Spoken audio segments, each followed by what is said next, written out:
welcome to a WoW podcast, obviously episode number 10. with me, your host, Taliesin And Evitel.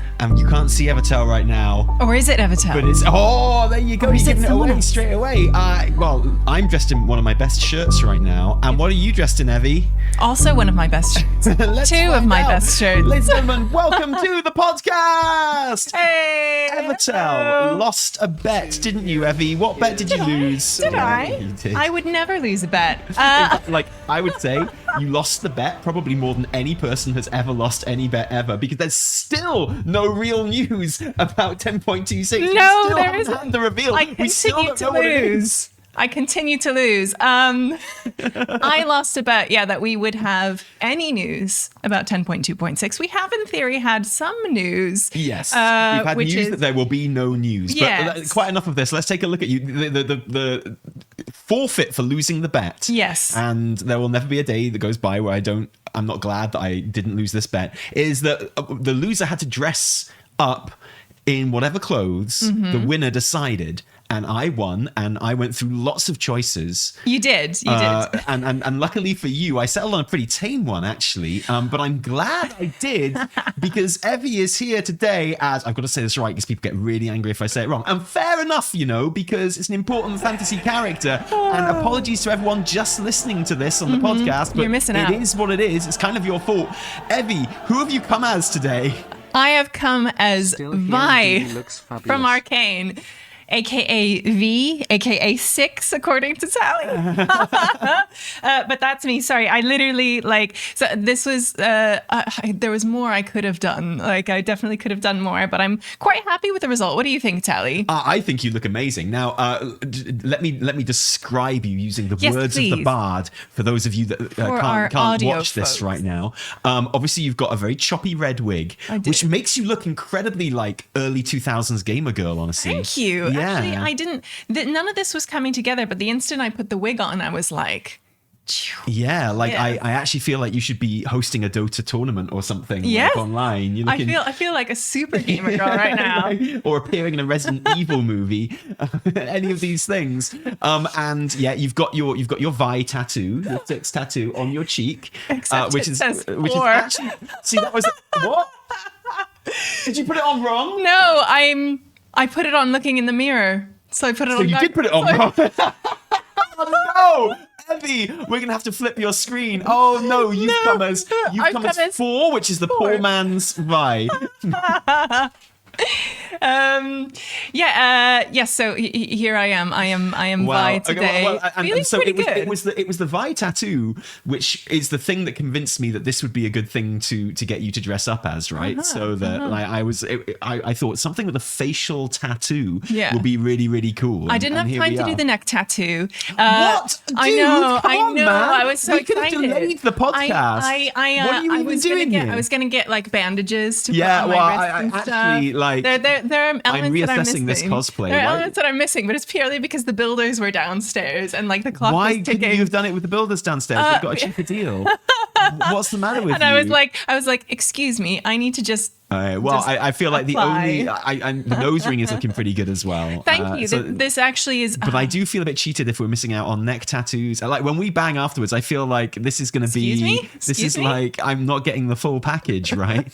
All right, I'll see what I can do. Okay. I'll see what I can do, babe. Yeah, I want the bandages. I want the tattoo. Didn't have time to cut the wig either. I would have Oh done my that. goodness! Just put a bit of hairspray in there what just this to give it a is little. saying to me. zhuzh. Okay, what this is saying to me is Yeah. that we need to get you back on the show as Vi again. But you Yes. know, in your completed cosplay, because I know you're a perfectionist, and I know that I am you're a not going to be perfectionist. satisfied with all of the different components that you had planned not coming together as you had planned them. I can live with this. I am quite happy for a first try. I feel quite good about this. There was this amazing moment when I was doing my makeup and I was like, oh, well, she's got kind of darker bits around here. And I was just like, what if I just put eyeshadow on my nose? And what if I just put and it felt incredible. And I was like, I'm breaking all the rules. This is I'm learning how people actually apply, stage makeup and costume makeup. Cause I was like, this is this is game changing. I'm gonna call up all the TikTok girlies and be like, yo, extreme contouring. I've done it. Yeah, it's you real. didn't feel like giving yourself like a black eye or something as well, just to kind of. Well, that's the thing. Again, I ran out of time. I meant to do a little scar. She has a little scar on her lip. Oh, and right. stuff. We definitely got to do this again. And then. she has a cut in her eyebrow as well, which I couldn't figure out. I was like, I don't have pigment that strong enough to hide my eyebrow. But why not just put a cut in your eyebrow? Yeah, well, yeah, commit. Are you afraid what the other parents at school would say? I put some freckles on with like black eyeliner. Yeah, totally. It's gonna be a joy. And Tali was like, hey, before he was like, hey, do you want to record some like some stuff before we start? And I was like, excuse me, I need to put on my face before I can do anything. Yeah. But I feel pretty good at it. Yeah, I think it's awesome, and I think people will definitely agree with that. Oh, yeah. So there we are. Well, I mean, the thing is here, I'd like to see you come back on again with all the other bits that you were planning. Because I think just for completion's sake, right? Could be good. But you don't have to. But what this means is clearly we're going to have more bets. Because this has worked out extremely well. I have enjoyed this. Yeah, I knew you would. I knew that like you would enjoy losing much more than I enjoyed losing. So quite into that. And people in the chat, we are, if you're listening to this on the recording on Spotify or iTunes or Apple Podcasts or something like that, then we are also broadcasting this live on our YouTube channel and on our Twitch. We are. And people saying you look really good with short hair, Evie. I know I do. I used to have a haircut much like this when I was exactly. I've seen 19. I've seen photos of 19, 20-year-old Evie with her pixie cut. And it was like that, but it wasn't red. It wasn't, it was not red. It was not red. As I was putting this on there, I was like, oh, it look a bit like Rage Darling. But not as cute though. But I was like, yeah, okay. I get it. Some people can really work the bright red hair. Yeah. I don't know if I am one of them, but I'm enjoying this. You absolutely are. I think the smoky eyes really help. Thank you. Yeah. Thanks. So so someone in chat has said I'm Ivy. I'm Ivy, so like an alternate reality. Ivy, yes. Ivy. Oh, it took me a long time to get there, but I did, and I'm glad I did. And this is excellent. That was a good rule joke. of applying cosplay makeup in a mirror. It's gonna be backwards. Yeah, I'm. That's honestly a rookie error. That's honestly a schoolgirl mistake. I was rushed. Sorry. You've had all day to get into this makeup. No, I have not. Not rushed. I've been like I gave you the time you needed. I've been dealing with builders. Fun news. Tally broke our bed. Our bed is broken. He broke it. He literally broke it. Like all our other beds, right? Yeah, exactly. Isn't that the way it goes? Exactly. Well, no, honestly, I broke the bed. And the thing is, right, I did break the bed. I just literally got onto the bed and it broke. Yeah, but our bed is a huge, like, chunky, like, when we bought this bed, when we moved into this house, we specifically bought, like, the chunkiest ass bed you've ever seen in your life. Like, huge, thick wood, because that's how I like it. But because it was our first ever proper grown-up bed, really, we were like, look, every bed we've ever had, like every bed I've ever owned has broken, right? Because it's been like IKEA. Yeah, because you get like an IKEA bed, you're always a renter. Around. You go with whatever bed they give you sort of thing, and they always give you some like cheap IKEA thing, and like you're always banging and it always breaks. And like we've all been there, right? Especially in our student days and in our 20s and stuff, and the bed breaks sometimes at really embarrassing times. And you're like, and I always felt so good with this bed because I was like, here at last is a proper grown-up bed, a real life grown-up bed that won't just break. Exactly. And it lasted a year and a half? A year and a half. We got it from John Lewis. It's like wood. It's my first grown-up bed. And I was like, this is incredible. I deserve this. Cost me loads of money. And it just snapped in the middle. It broke. Like the strut in the middle just broke in half. And here's the thing. And this is another reason why I felt bad because, I'm like, well, I'm obviously just overweight and just breaking beds left, right, center. Not in the fun way that I used to. No, exactly. Oh, bless you. Your face when I came up. When I saw the damage was just so funny. You were I was playing on the bed with our kids. Yeah, exactly. I like, exactly. Which our kids collectively weigh less than Evie. It's me and some like two people weighing less than Evie should have been absolutely fine. Yeah. But it was not.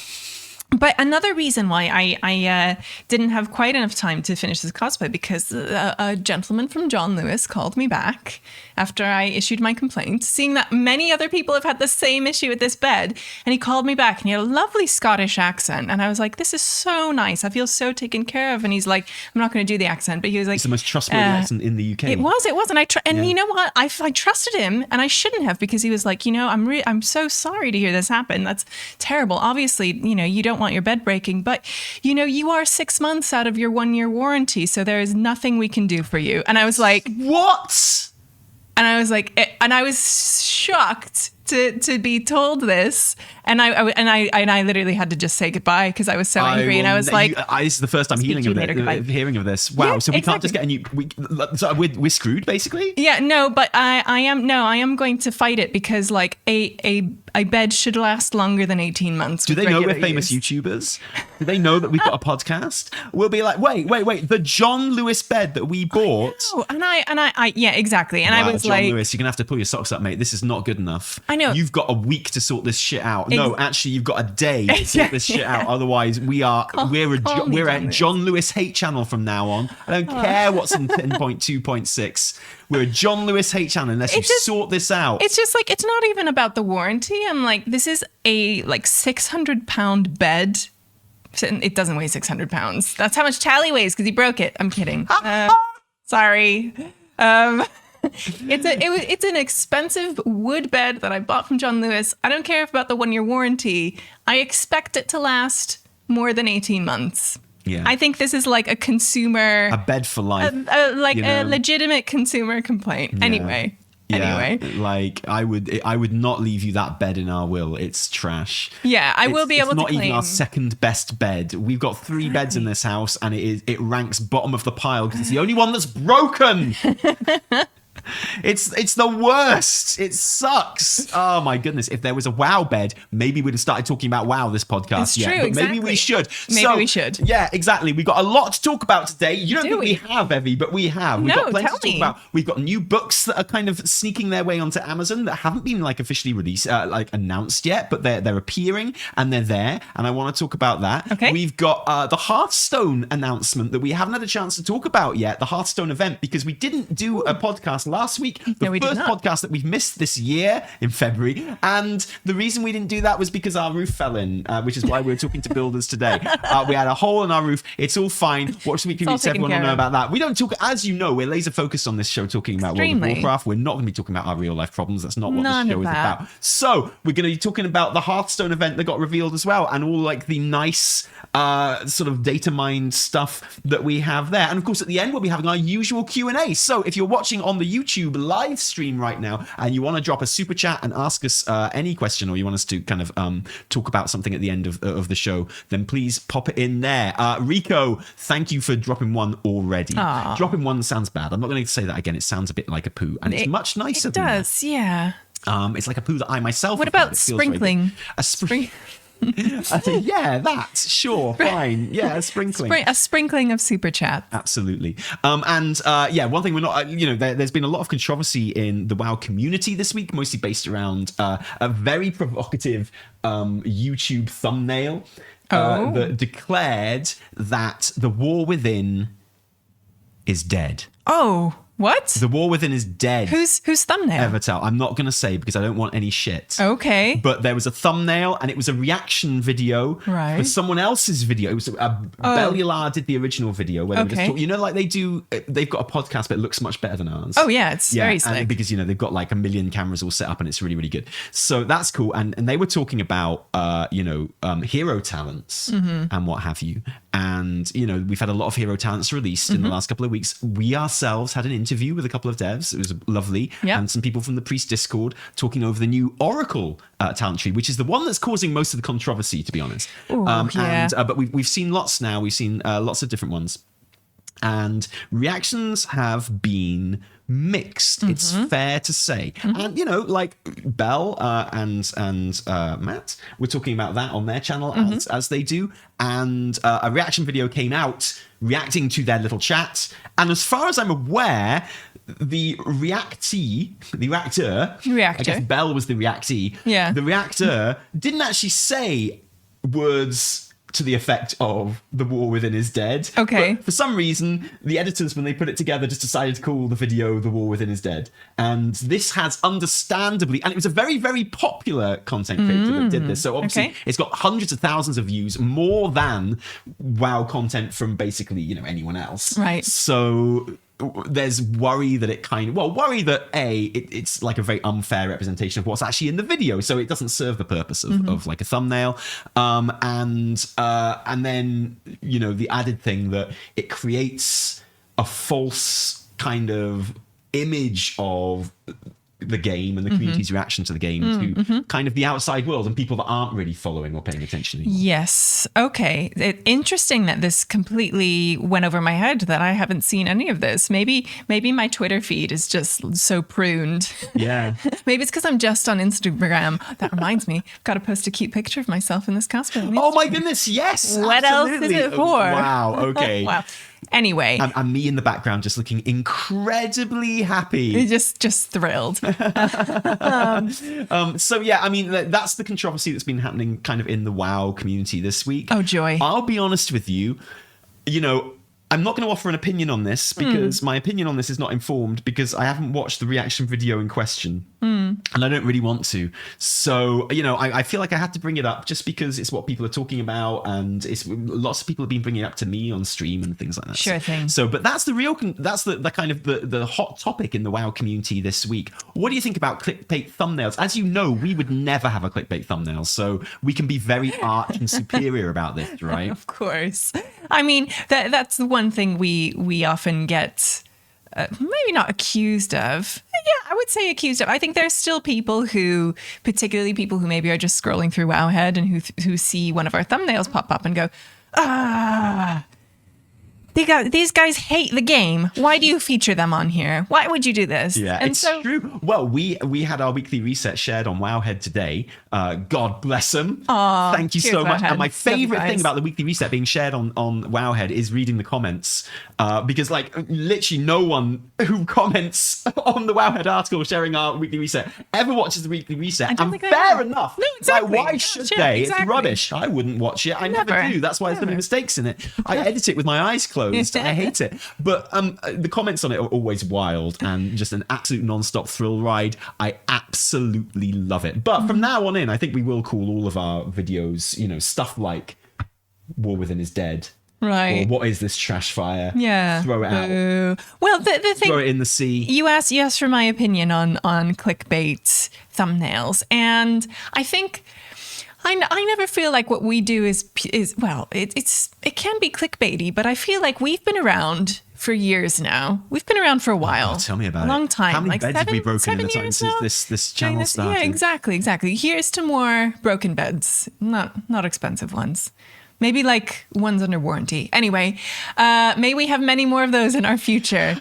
Maybe we should really, really do our research in the WoW community and make one that, like... Hey, I did so much research on that. No one had broken the bed because everyone's bed breaks 18 months later. No, what? Yes, it's literally months later. God, I hate capitalism so much. Anyway, so I feel when it does stuff I don't like, I hate capitalism. When it does stuff I do like giving me a new Razer mouse that I want, that's good, right? But I hate it the rest of the time. Yeah, long live capitalism. But so I feel like I've literally never heard you say before. But I like it. Good on you. It felt so weird saying that. Can that be the thumbnail?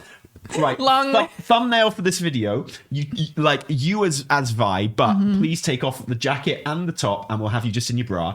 And I'm not wearing a bra. Even better, and we'll do a finger bra, like that, hand bra, or like some tape, whatever. I'll take the photo. Don't worry, it'll be great. And we'll just put you on the thumbnail like that, and we'll put. What will we put? What you just said? Long live capitalism. Holy shit. Long live capitalism brackets, WoW is dead. I just think we could just, we've got a new kitchen coming in. We could just do with a little jump in viewing just a little figures, boost, right? yeah. Yeah, exactly. I just think it would be why not? I think it would bring in a new audience. I think you might. Well, speaking of that, what I think we're at a stage where people in the WoW community, I don't feel like people are discovering us for the first time. Sure, many people do because people come in and off of YouTube. People decide they want to watch YouTube videos about WoW, which is in theory an extremely niche subject area. But I actually think that the community is aware of what we do to an extent, and they have decided that they either like it or they don't, which is fine. Good. Absolutely. But with that comes like an understanding of the like subtext of the thumbnails and what they're actually saying and so how what they're you're saying is we couldn't clickbait to that degree because people know that it would be a joke. Yes. And in essence, yes. Sorry. Damn. We need a new channel. Yeah. We just need to, but Evisin and Talitel. That's hate WoW. That is. I'll put it out there. That's my take, and that is, dare I say it, our intention, which may or may not matter. Well, when you're on the other side of the computer screen watching our videos and deciding whether we are being serious or not. But we've blown it. Yeah, we've blown it. We've blown it. We've been blowing it for the last 8 years. Here we are. Long live blowing it. Yes, please. Well, yeah. I mean, why else would I get you to dress up like this? Anyway, let's talk about some World of Warcraft. Yes, Thank you for your valuable insight on clickbait. It was really useful. Thank my you. services are So a always couple of here. things I want to go over. One of them is something that we missed in the last episode because we didn't do the last episode because of the kitchen and stuff like that. Right. And that is WoW's official announcement of the new Hearthstone event that will be happening in Hearthstone. I'm not going to go over everything that's happening in Hearthstone, but it is very exciting.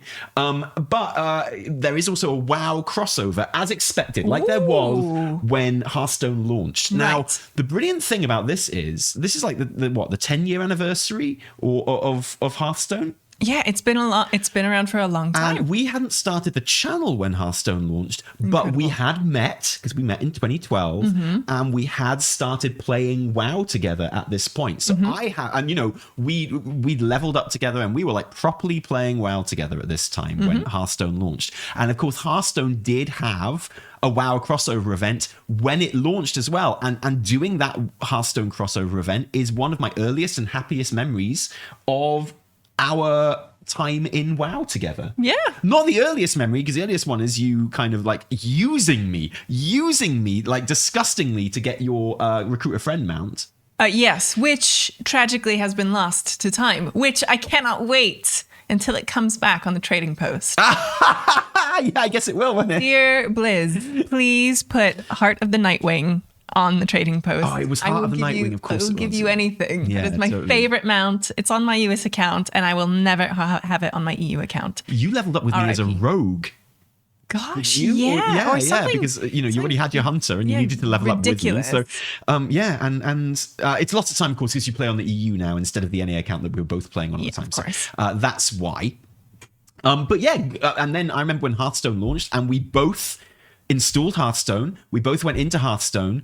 Probably like a very good time to play Hearthstone right at the very beginning, right? There's not even a ladder back in those days. Or Loved anything like that. Hearthstone. There was Nothing like to make no you feel meta. really There was terrible, like yeah. nothing. It was just Well, not that we knew anyway. well, no, exactly.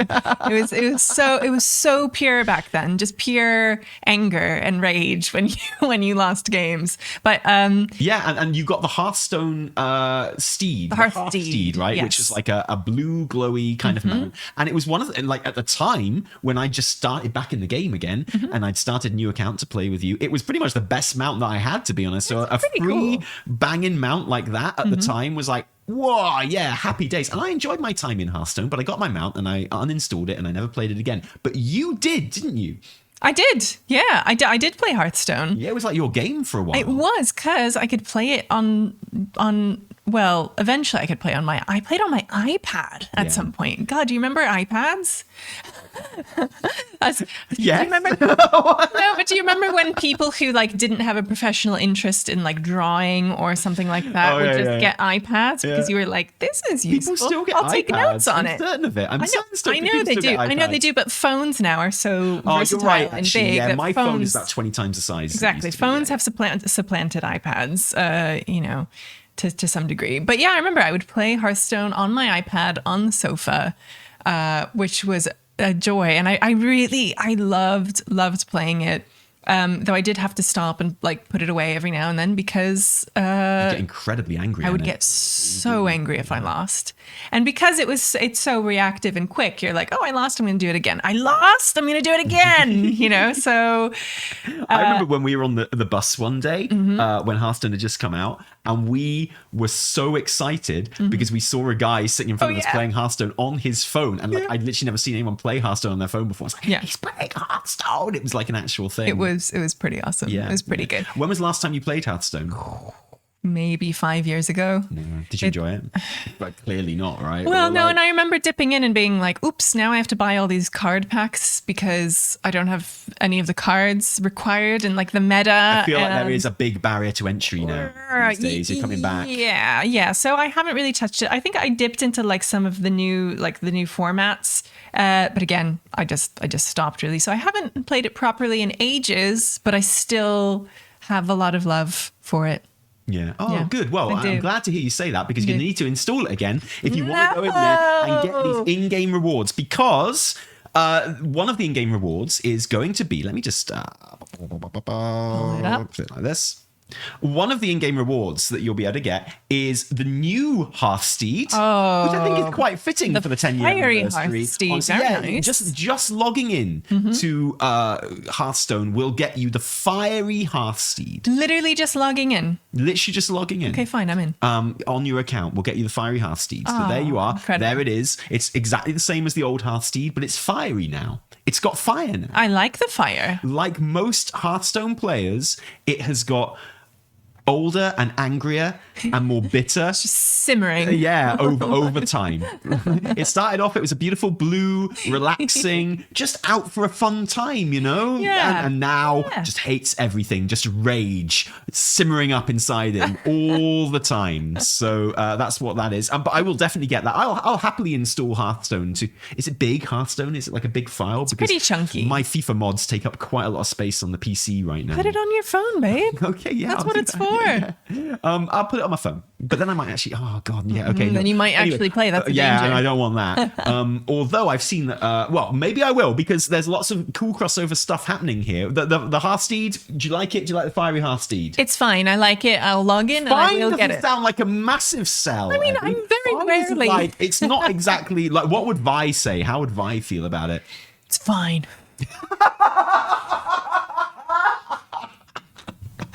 You're right. That's wow. Okay, yeah, That's nice. what she'd say, maybe. And then she'd punch it. Yeah, and then exactly. No,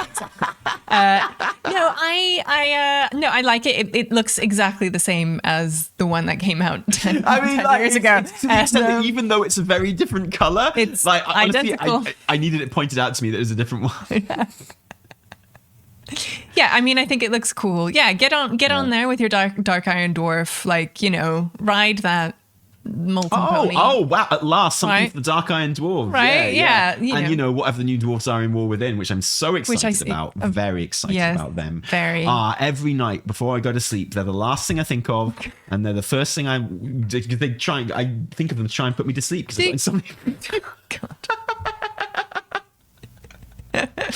I'm just like, I'm having real difficulty thinking. I'll think about the new Earthen Dwarfs in the War with. My top tip for insomnia: if you have trouble sleeping, just think of the Earthen Dwarves, man. That'll get you right off. Seriously. I cannot believe that they are coming because they're just too similar. Like earth, magma, I can't molten, believe whoever iron, thought this. Do you know what? Sometimes darkness, I have weird little shaky dwarfs. flashbacks to me imagining what the meeting was like, and they're like, "Dudes, how about a new race?" And someone went, "How about Earthen Dwarves?" And everyone like laughed. And they're like, except "Haha, Ian, we because already he have never those." laughs. And he went, "Yeah, that sounds good." Listen, yeah, I think they'll be just fine. I think they'll be just I fine. know, man. It's just like one of those. It's just one of those. It's like when you see some, and I'm not. This is a random example that I'm not bringing up for any reason here because you look amazing. But when you see someone who is just wearing clothes that really don't suit them, and you just think. Your clothes really don't suit you, and I really want to tell you, but you seem happy, so that's good. Yeah, that's Do you know the what I most mean? important That's thing. how I feel about the Earthen Dwarves. I'm just like, it's just not good, is it? And I just want to kind of like, just give Ian a little shake. Nothing major. But I just want to give him a little shake and do, what were you thinking, man? Seriously, dudes. Come on! Look, maybe they'll be amazing. What could they do to make Earth and Dwarves really interesting? I really don't know. I think they are cool. I think they're fine, but they're not as cool as like a complete. They are at the end of the day dwarves. Something that's actually cool. Yeah, they are dwarves at the end of the day, which is again fine. But I'm never going to be super excited. I am sure that there are loads of people who are very excited about the dwarves because they like dwarves. Some people are like big dwarf, but I feel like if you are a dwarf stan, then you kind of had that itch scratched by other dwarves, really. I don't know. I'm not a dwarf person, so I am not a dwarf person, so I wouldn't know if the itch has been scratched. Yeah, I guess so. I guess. I don't know. But yeah, so what else can we get from Hearthstone? Right, okay, so you get that just for logging in. Isn't that nice? That's lovely. good. Really, I will really do cool. that. But also I'm reading verbatim here. Okay. Also from March 11th to March 18th, so that's not very long.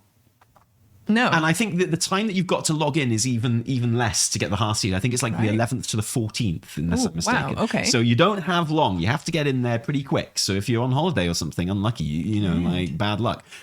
So also from March 11th to the 18th, you can seek out special Hearthstone matches in capital cities. Hearthstone matches. Hearthstone matches in capital cities. Okay. Hearthstone on this post is in quotation marks. Hearthstone. So I Right, don't think okay. it's the thing that literally everyone has always wanted forever, in that you can walk into like the inn in Orgrimmar or Stormwind and literally then through your character play a game of Hearthstone online with other people playing Hearthstone. That's what people want. People want you to be able to use like a Hearthstone toy and boom, you're playing Hearthstone now.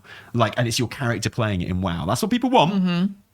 That's not what this is. This isn't going to be an actual game of Hearthstone. No. This is like a Your Warcraft character's version. playing Hearthstone. A WoW version of Hearthstone. Yeah. Hearthstone. Which is, in capital cities. Stick around long enough and you'll face something tells me these Hearthstone encounters are going to involve fighting. Probably. Something tells me these Hearthstone encounters are going to involve like combating someone. Sure. And like, if you stick around long enough, you'll face a special encounter, person to fight, where you can defeat iconic minions to add to your deck and earn other new Hearthstone-themed rewards. Now, this sounds like you can win characters to play as in Hearthstone. That's not what it is. Mm-hmm. When I first read that, that's what I thought. I was like, wow, you can unlock new like character portraits in Hearthstone through this event. And I've heard other people say that as well, but I've reread it and that's not what it is. No, unfortunately. It's other things that you get in-game, in WoW, which are Hearthstone themed. Do you know what those are, Evie? I'm looking at them now. Oh my god, I'm gonna tell you all. Oh, so obviously, tell me. Fiery Hearthsteed, right? You get a mount. Nice. The mount is called the Compass Rose. Nice. And it is a Hearthstone kind of coin. Right? It's round. It's one of the disc mounts, and it's just a Hearthstone coin. You know the kind of thing I'm talking about. A bit gold, a bit jewelly, a bit wooden. You know the Hearthstone logo from the back of the cards. It's very cool. It's very nice. Super cute. I've got it up here. I love those flying disc mounts. Actually, I feel like they're really underrated. Cool. They're I think really they're glowy. really good. They're really good. And here's what it is. Look at that. Now here's the thing. Yeah. We don't know if this is a dragon riding mount or if it's a normal mount. What we do know from looking at it in the model viewer in Wowhead is that it does have dragon riding mount animations. So I think these animations are in there to be used straight away. I don't think it'll be a dragon riding mount when you get it immediately, but in the future. I think those animations are in there ready for when dynamic flying gets enabled in the pre-patch to the War Within. That makes sense to me. And what's interesting about this is it does kind of give us our first preview of what mounts like the disc mounts are going to look like when they do have dynamic flying. Oh, Tally, show me. Well, so on the animations list, you've got the usual things like jump, fall, double jump, blah, blah, blah, right. Run left, swim, but you've also got advanced fly animations, which I'm assuming are the dynamic ones. So you've got Advanced fly flap big. Which I guess is like forward, like surge forward, right? Yes, it's the big. I'm playing it on the YouTube big. and the Twitch now, and look. Yeah, look at that go. That's what a disc looks like. It does. That's what a disc looks like when he zooms. Now my question is, what happens to the person on top of it? Do they like? Ooh, ow. What did My nose ring just fell out. No! I just knocked my. now you're not even 4. Now you're 3. A solid 3.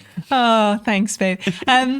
Yeah. So my question is, the person who's riding it, are they like? Do they like crouch down while it? Oh my god, that would be amazing. Like, do they cling to it while it zooms forward? Not. That would be incredible if like the player animation also changed, so like your stance got a bit like lower down, I would love that. A bit more centered as it did that. But no, but the kind of like surfing, kind of standing on a disc pose is pretty cool. So you can imagine that. Yeah. Okay, show me more. Yeah, so that's advanced fly flap big, advanced fly flap up. Thanks, Bex, for calling them these things, by the way. Yeah. What else do you call them? I mean, tell it like I'm it sure is. that's going to look great in context. For those of you who can't see it right now, it's kind of like a weird, like little jutter.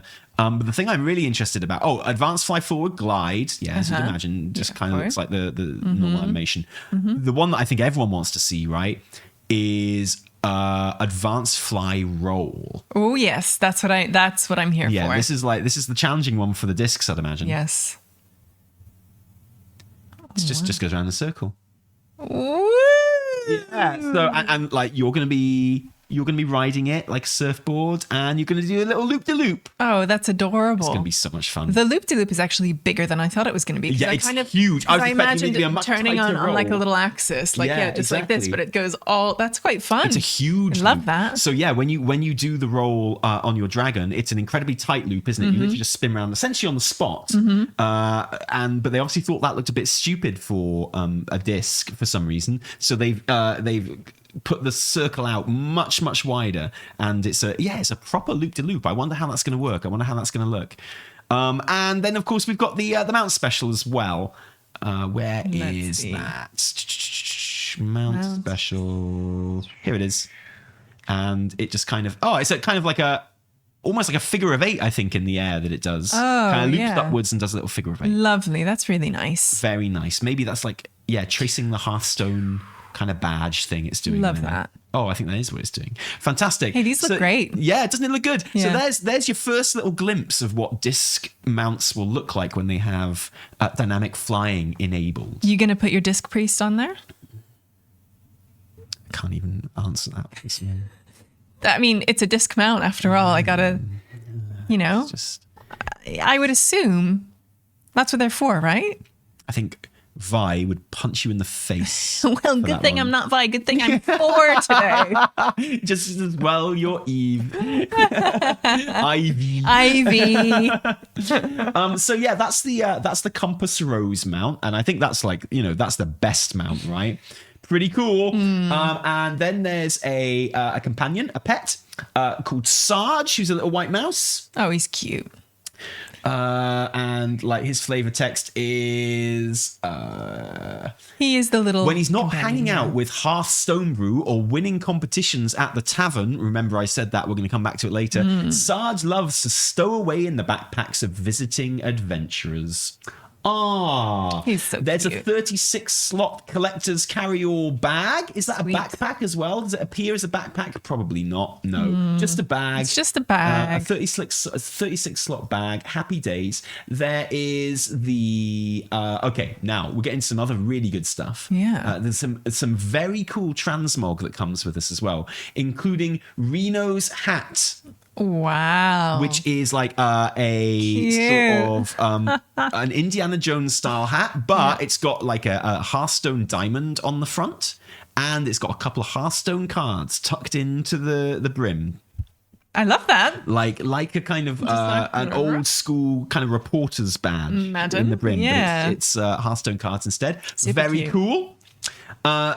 I like that very much, but there's a belt which has a big like Hearthstone logo on the front, which is pretty nice. Love What are it. you chuckling at? What's wrong with that? I'm not laughing at anything.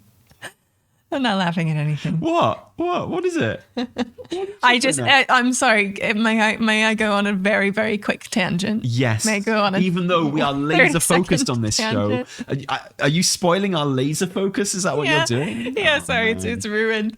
So I've started my my solo Baldur's Gate run on the PS5, which is Happy birthday. Oh, thank you, which was my birthday gift from Tally. Thank you, Tally. Thank you. This is my birthday gift to you. This cosplay, but I hope you like it. So I've been playing it, and I actually love. I mean, we played it on stream together on our PCs, and that was incredible. That was like next level.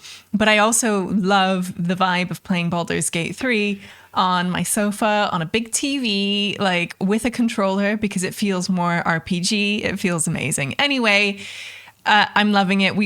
I'm sure we can talk about this in another podcast or another session. But this just reminds me of when yesterday Gail was hungering for magical artifacts. And we were just, I just love Baldur's Gate so much. And I gave him an artifact to make him happy. And as we went back to like the party view, he was just completely naked. He was just in his pants, much like these. This made me. The pants that made you laugh, was it? It's just the pants because he wears like little purple, boxer pants like that, and he was just running around naked. And then I realized he had eaten his own robes. You've given him his own robes. I literally, he was like, "Do you have anything for me?" And you're like, "Yeah, I got these shitty robes." The pain, the pain. I was like, "Yeah, I've got something really special for you, Gail." And he ate his own robes, and I had to go back and reload because I couldn't find any more robes for him. My new favorite thing when I'm watching you play Baldur's Gate 3, and I love watching you play Baldur's Gate 3, by the way, like you playing Baldur's Gate 3 on the PS5, because obviously it's our main TV down in the living room. It has taken the place of like those couple of hours that we would spend watching some TV Just after TV, the kids are in bed or something as well. So usually like, we'd put the kids to bed, we'd come down, crack open some wine, get some snacks out or what have you, and we'd watch some TV. Last thing we watched was True Detective. It was awesome. But now I come down and you're playing Baldur's Gate 3 and I crack open the wine, get some snacks out, and I just watch you play Baldur's Gate 3, which is fantastic. But my new favorite thing to do, because your party is exactly the same as our party was when we went round. I thought you were going to have like I thought you were going to take Lae'zel. I thought you were going to take like Will and stuff. But no, it's Gale, it's Karlach, and Asterion has taken my place, which I'm quite happy with. Exactly. But my favorite thing when I'm watching Gale talk, and he loves talking about Mystra, doesn't he? He loves talking about his relationship with Mystra. He does. Every time he starts talking about his relationship with Mystra, I like to pretend that he's talking about bum sex. Because all of the things that he says, if you imagine he's talking about bum sex instead of Mystra, it makes those conversations so much funnier. Because he's like, I was too comfy where I was, and I decided to push the boundaries of our relationship. I wanted to go deeper, darker, into areas I should not be allowed. And it's just once you've decided that that's what he's talking about, literally everything he says fits into it so perfectly. And does it? Well, that's what he said. There is one. He told me not to go there, but I wouldn't listen, and I pushed back harder. There are some boundaries a wizard cannot cross. And then one day I crossed Mistra's boundaries. I went there. I had it all, but it wasn't enough. And it's just so perfect and so wonderful, and it makes my experience of watching you play Baldur's Gate 3 like so much more entertaining. So that's what I thought you were gonna say, but no, you were just laughing at his pants. Yeah, because it reminds you of that time where Gale was in his pants, just in his pants, deep in the goblin camp, as it were, and he had just eaten his own robes. Wow. Anyway, there we are. Okay, great. Well, fantastic. And this is the belt, and it looks really good. Tangent Don't you agree? Concluded. Yes, love it. Fantastic. And that's good. But the real absolute number one 9-carat S tier thing which I like better than any of the mounts or anything else is the tabbard. The tabbard. Oh, Spotify people, I wish you could see this right now. Yeah. The tabard is exquisite. It's so nice. It has little beautiful like gold buckles, like quilted elements, layers, little bits on the shoulders. Well, you know what it is, right? It's Hearthstone. It's themed. Khadgar. What? This is your Khadgar tabard. This is like, it's blue, it's quilted, and it's got 3 belt buckles across the middle of it. This is your chance to be Khadgar. This is your Khadgar tabard. Okay, yes, I can see it. To be fair, Khadgar's buckles go up around his neck. That's what makes him like a bit sexier. That's fine. There's like things you can do. I'll take it. I can work with this. Yeah, totally. So when I saw it, that's what I thought anyway. When I saw it, I was like, this is my Khadgar fantasies right here. I get to be Khadgar. Cute. And you know, like the great thing about kind of tabards like this that just have like details on them is, I mean, the transmog potential is through the roof. Oh right? yeah, the transmog potential is off the chart. This looks and, great. You know, I love all those ones on the trading post, which are like, you know, you get the fur ones, like the hide ones, and you get like the chainmail ones and stuff like that. Those are an instant buy for me on the trading post, and this is like, I mean, this is one of the finest tabards in the game. I think it's so nice. The potential is just it's incredible. I can't wait. Yeah, cannot wait. How do you get this one? I mean, this is going to be one of those items that can drop from the special event thing. Right, so, fighting the minions. Yeah. Sorry, someone in the chat corrected me. It's not in 3 days. It's not that you have to log into Hearthstone. I think you've got till May. March 11th till May the 14th. I misread it. I saw the Thank you, chat, for the correction. I skipped straight to the number. I saw the same thing as well. I think because you had said it. And I was like, running through it in my mind, I'm like, why is it only 3 days? I'm like, do they know that people are going to be unable to sit at their PCs? So they're going to force people to download it on phones? Is that the ploy? Like, is that the strategy? Anyway, this makes much more sense. Yeah, absolutely. So you've got a whole month to log in, basically. 2 months. Yeah. March, April, May. Yeah, 2 months. 2 months. You got to take your time. But don't forget, though, like you probably will. The thing is, right, I feel like they've announced all of this Hearthstone stuff way too early, because we're talking about it a few days. Oh, light went off. No. We're talking about a few days after it's been announced anyway. And it's still too early to talk about it, I think, because by the time March 12th rolls along, I'm going to have forgotten all of this. Same. Is ages away. I mean, I am looking forward to it, though. And I will take part in the event because I want the stuff. Yeah, exactly. Me too. So I'm always in two minds about whether I'm going to take part in these events. It seems to suggest that perhaps whatever the pirate thing is won't be happening till maybe mid or late March, if this is happening kind of early. Exactly. I was going to ask, like, does this clash with any kind of predicted, drops? Yeah. Wow. Maybe they're going to just coincide it, or why not? Maybe it will coincide with the opening of 10.2.6. That would also make sense. In fairness. Exactly. Rather make it a separate thing. So maybe that's an indication of when 10.2.6 will launch. Who knows? Or maybe it's going to push it back. But I will definitely take part in this because there's not much else going on in WoW actually at the moment, to be honest. And also because of this tabard, which I think is genuine, off the scale, brilliant. I absolutely love it. And then there's some other hat, which we don't really, I mean, it's just a normal kind of like dwarf hat. Not Indiana Jones hats, sorry. They are dwarf hats. They are Bran Bronzebeard hats. Yeah, exactly. Yes. So, and they're really, really good. Really cool. So that's the prizes from the Hearthstone event. What do you think? Give us all your opinion on, will I go and get some batteries to change the light behind this? I think they look great. I mean, I had the same initial reaction looking at the Hearthsteed. I thought it was the same one that I already had. And I was like, I have that already. I got that 10 years ago. No, it's the Hearthsteed is fine. Will look good on your Molten Dwarves. Love the Compass Rose disc mount. That's going to be really, really cool to ride around on. And really exciting to see that those, advanced dragon flying animations are built in there. And then the tabard looks absolutely worth it. There are a couple of other things. There's the game table, which presumably you can, it is cute. It's all 3D and it's a little 3D Hearthstone table. I do like that. I am a fan. of this. Now, the real challenge is just remembering in a few weeks' time. Oh, that was masterful. Well done. Thank You you. did so well. Thank you. And I it was timed a it. chance for people watching just to see your face really nice and big and in the middle of the screen. and Thank everything. you. So I think they all appreciated that. I know I did. Thank you. Oops, that's the wrong button. There we go.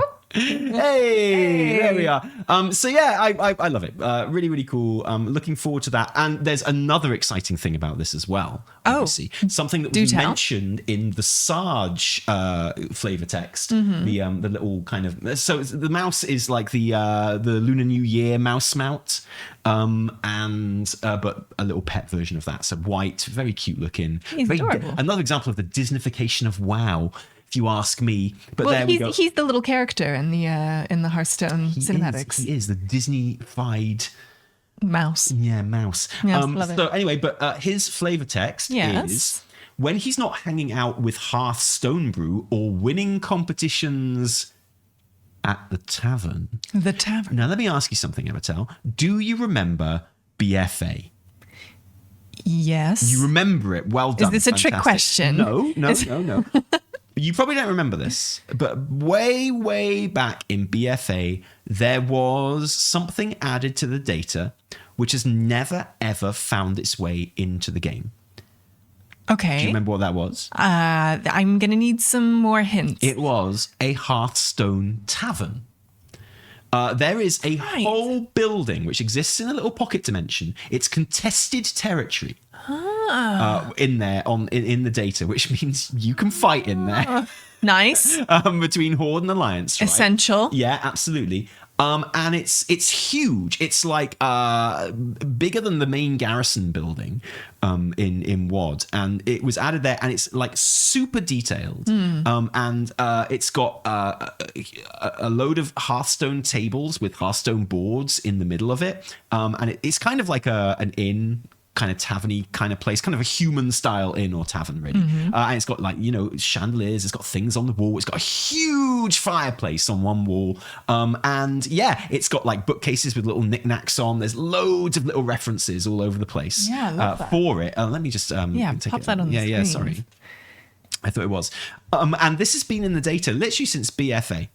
Wow. And you can see it's like a kind of gaming convention, sort of like Magic the Gathering convention sort of meetup place. Yeah. If it was happening in WoW.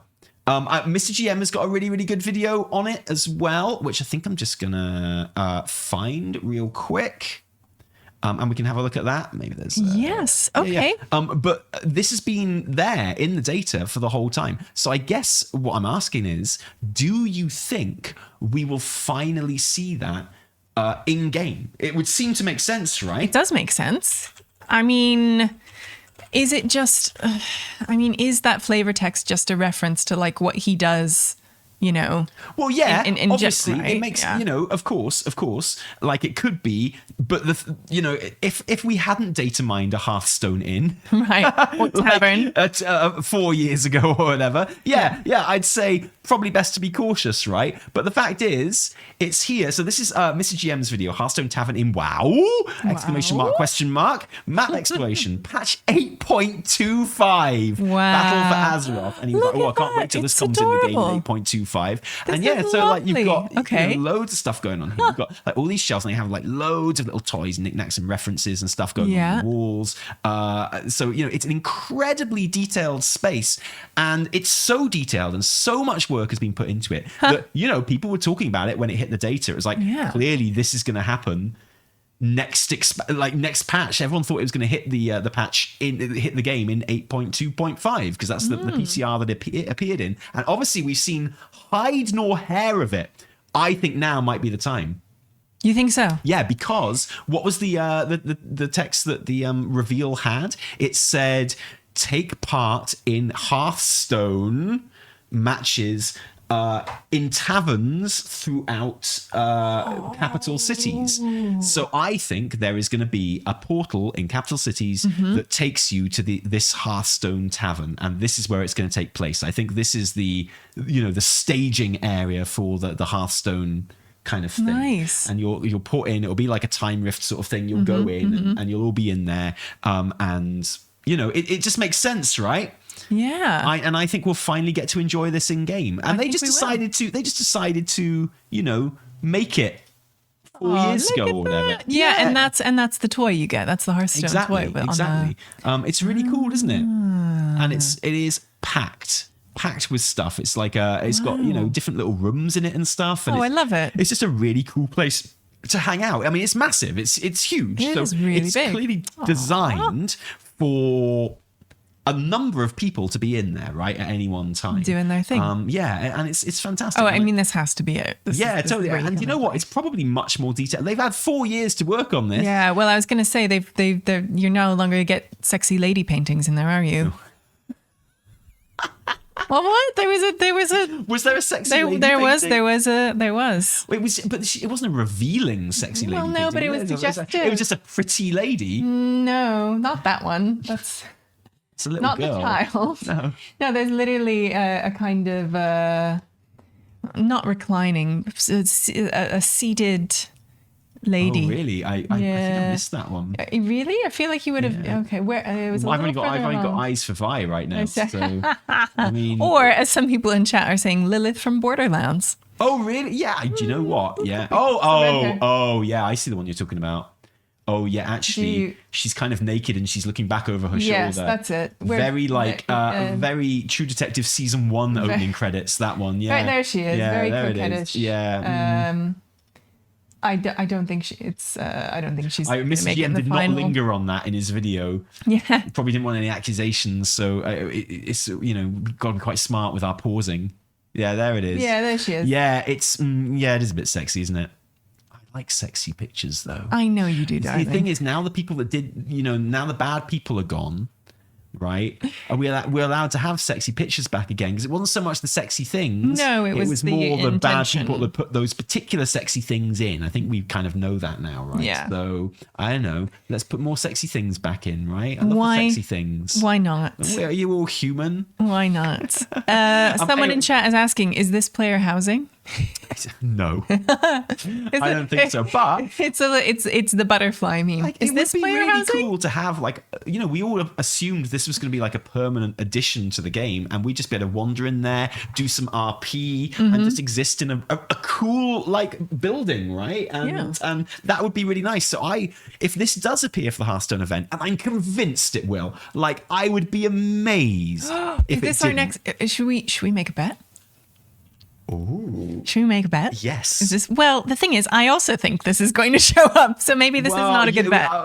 Maybe fine. Okay. Well, look, I think it is, and I brought it up, so I get to bet that it is. Okay. And you have to bet that it's not. Right. Is that how bets work? It is now. Oh no. Are you definitely wedded to you wanting to bet that this is in the game? It's going to be in the game for the Hearthstone event? For the Hearthstone event? No, you know what? I'm gonna take this bet. I bet that this is not going to be in the game live for the Hearthstone event. My mind is already burning with the possibilities of what I'm going to get you to dress at. Okay, same bet, normal bet, if I'm right. And this is a part of the Hearthstone event. Right. Somewhere we visit and kind of do stuff in. And, it could be a modified version. It won't be I'm sure it won't be this exact version, but essentially this, right? Then you have to dress up in the clothes of my choice for the podcast after, right? Fine. And likewise, Vice if it's versa. not, then I have to dress up in the clothes of your choice. Oh, I can't wait. Oh, I can't wait either. I mean, the thing is, this is kind of a win-win for me because I really like dressing up. Yeah, I know. So... I know. That's why I was confident letting you choose, because I was like, there's a part of her that's going to want to lose anyway, right?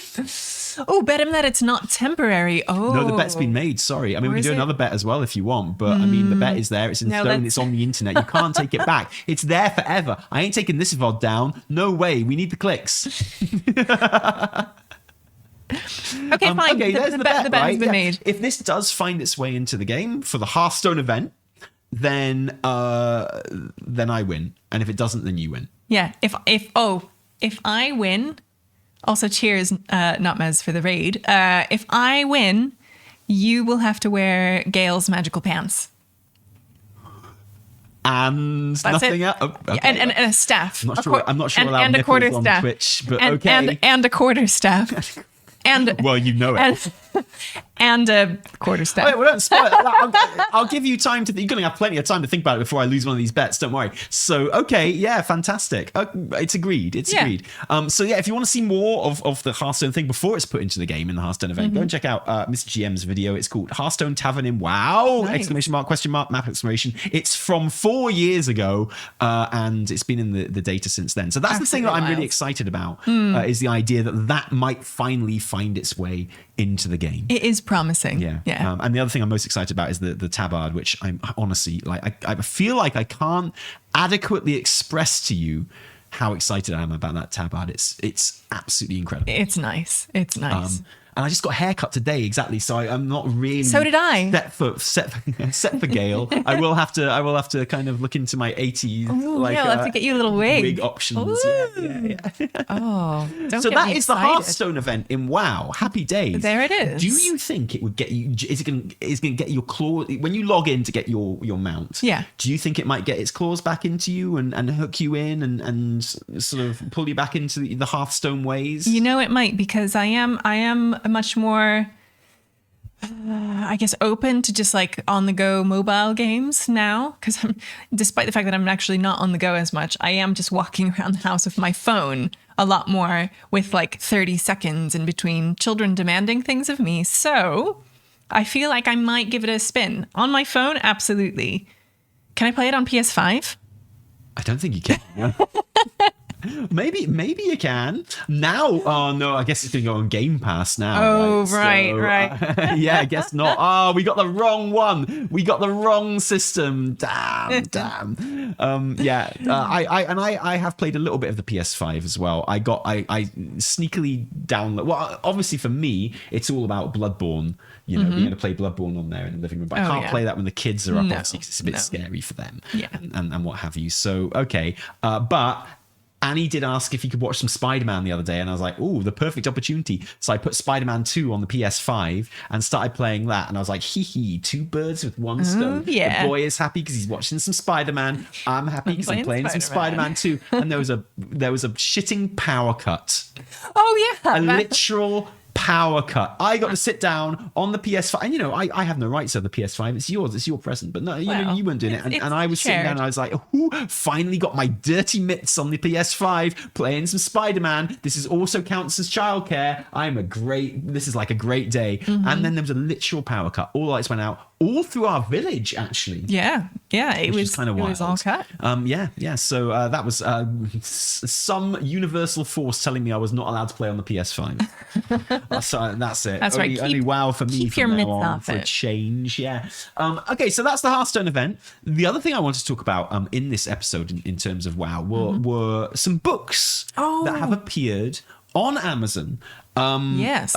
In the US and in EU Amazon, of some new things that we will have to look forward to. And the first is a short story collection. Yes. Do you know any of it? Have you heard any of this? I have, actually, because I got really excited when I read about some of these. Oh, awesome. I think they look super cool. I'm glad you're not coming to this cold then. That's good. No. So we're gonna have so you can see the Mario and Luigi hats that we've got in our basket here.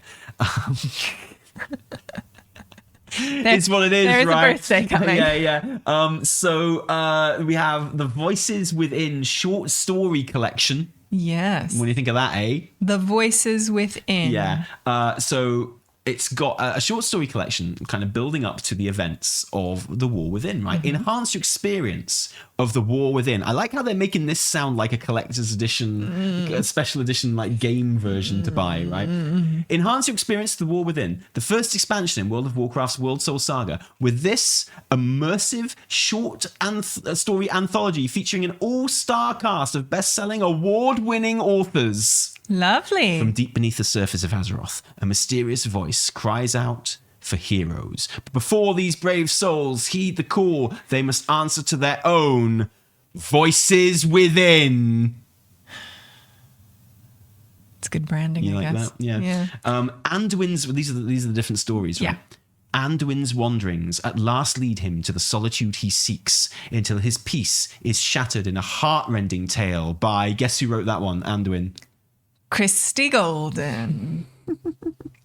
Christy Golden in BlizzCon HQ bagsying the Anduin stories like, as always. It's like, blah, blah, blah, blah. It's like we've got a story about Anduin meat. Yep. Mine, I got it. It's for me now. So that's good. Do you think that's going to be the story of when he meets Thrall? That's what it sounds like. Yeah, That's or do what you think it'd be something else, something that happens to him on his travels? I don't know, because I know some people are not interested in having a lower important story taking place outside of the game, which I can understand. And I feel like, I mean, it's either him meeting Thrall. Yeah. Right. Or it's just like a little ditty that is not. But I don't know. It's hard. Personally, I don't mind stuff happening outside of the game too much, because I feel like we're so online now. So even if you don't read it or interact with it, you'll know about it. I think personally, I think it is his encounter with Thrall. You reckon so? And fleshing out the. You know what? It's interesting that you bring that up, right? I think so. Maybe.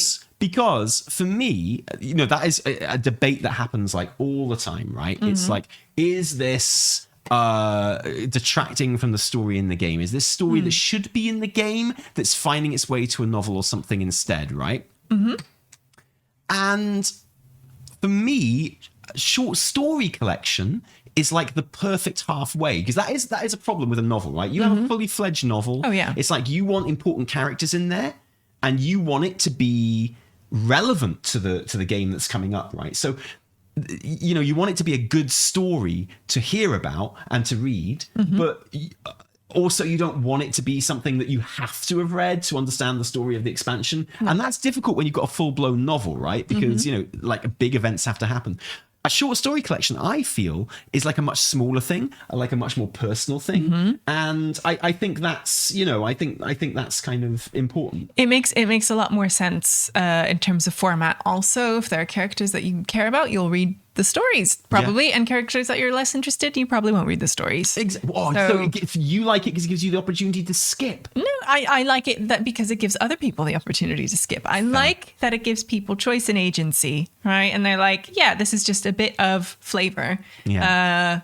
Or, we'll see. I get it. No, I like that. But for me, like the idea of short stories is like such a good kind of compromise, because it allows you to have those smaller kind of character moments, and it can be stuff which is basically inconsequential. Like if this isn't Anduin's conversation with Thrall, I think it won't be, because Thrall's in a different story as well. So I think it's more likely to be something that he has seen on his travels, right. And something that kind of just makes him see something in a different way and just affects it. Something that it doesn't matter if you've read it, you're still going to understand the events happening in, it won't set up any events, but it'll just make you understand and know Anduin a little bit better. Exactly. And just like a little snippet of life. Exactly. And the great thing about short stories is you don't have to have a build up or an aftermath of those snippets of life. You just see like the actual thing itself. And it's like... And I know that that's the same thing that I think they've meant to do with like the novels that have come out, the recent novels, which are just kind of giving flavor and more. But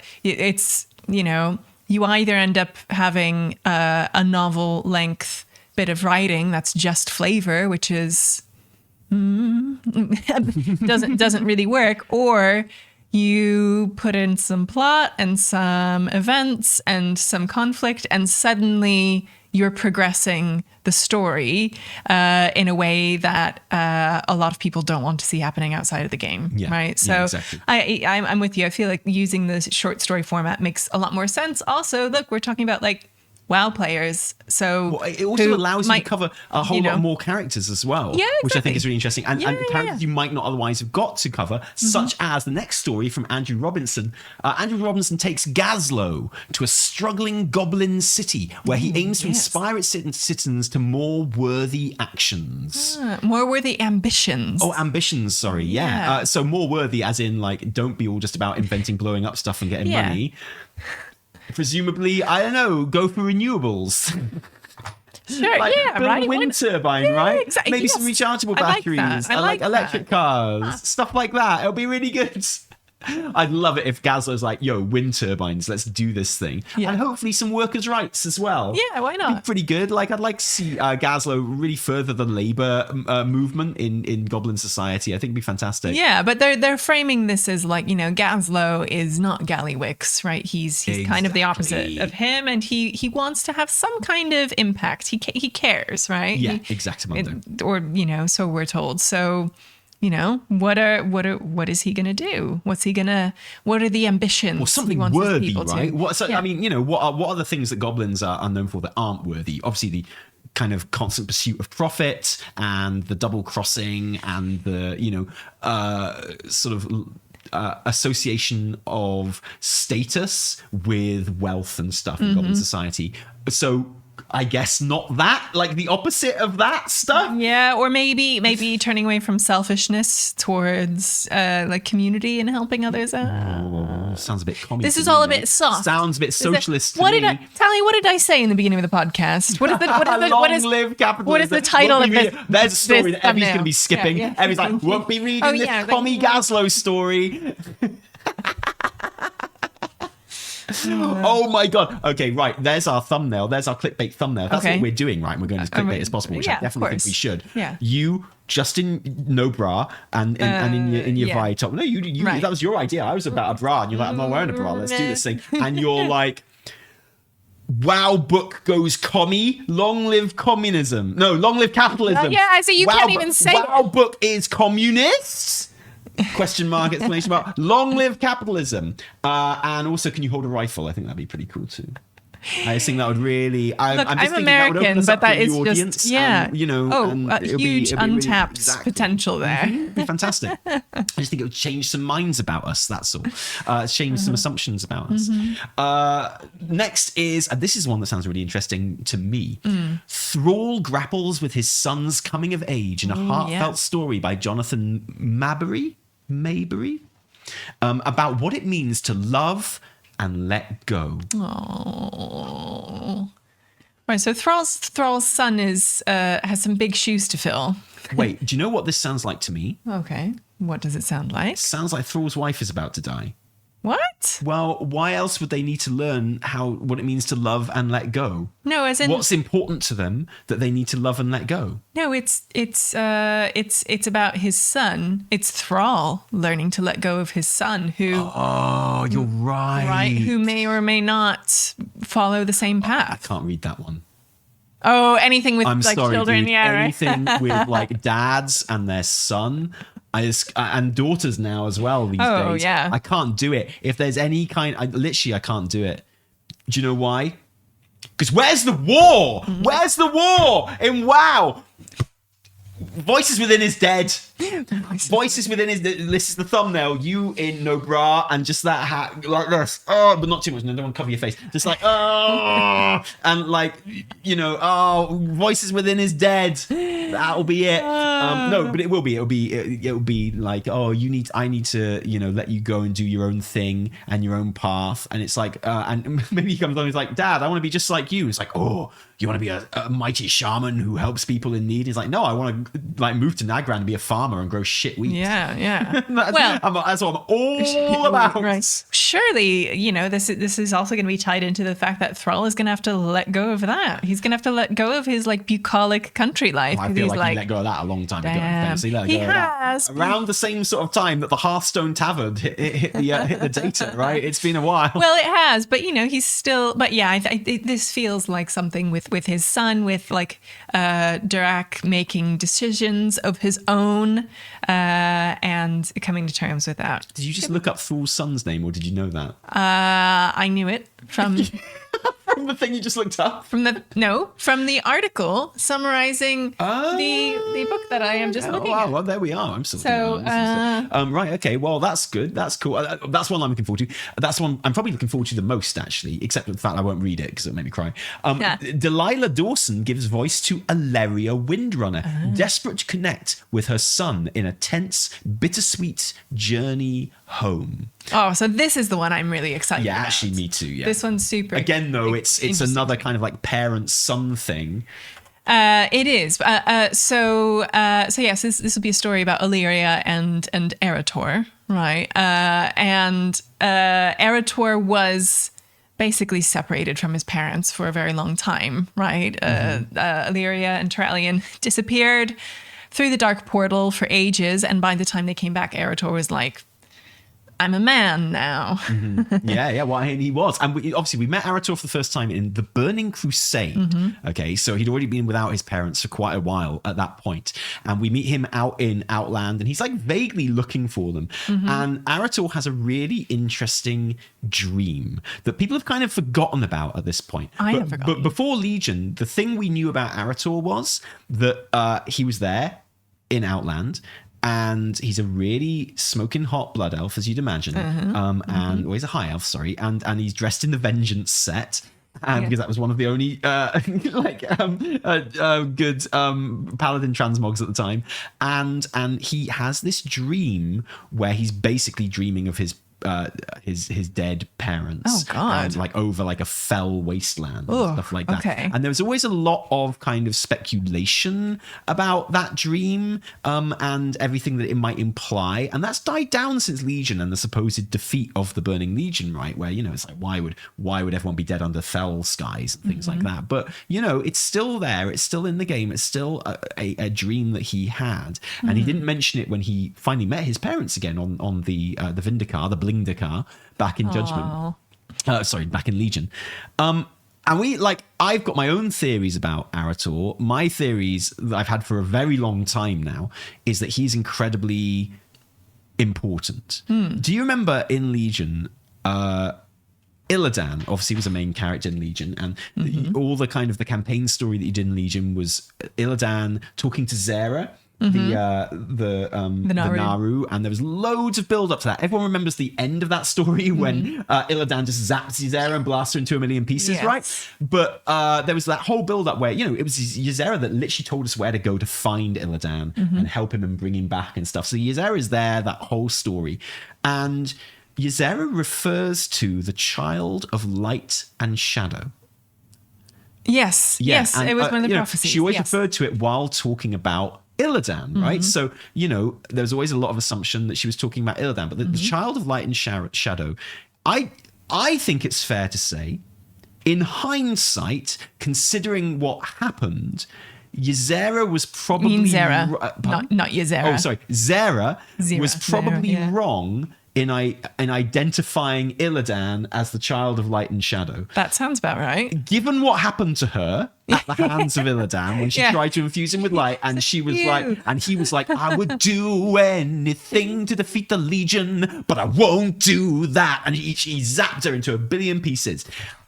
It's fair to speculate that she might have been wrong about Illidan being the child of light and shadow. It's which possible. I said at the time, because obviously, if you ask me, the child of light and shadow is Arator, because his dad is Taliesin, who's an absolute light stan. Yeah, he is. His mum is Illyria, who now is infused with the void. Yeah, that happens in she dabbles in Legion, right? So he is now quite literally the child of light and shadow in a much more obvious way than Illidan ever could have been described as. So if this is the beginning of Arator's like emergence, and what finer time to have him emerge as the child of light and shadow, and as important as that is, and this big prophecy from his era, than in the World Soul saga, right, where we know the light and shadow are both going to be kind of, especially like the void, are going to be, you know, very important. And I would love to think that this is not just a little character moment between Illyria and Arator, although that would be fine, by the way,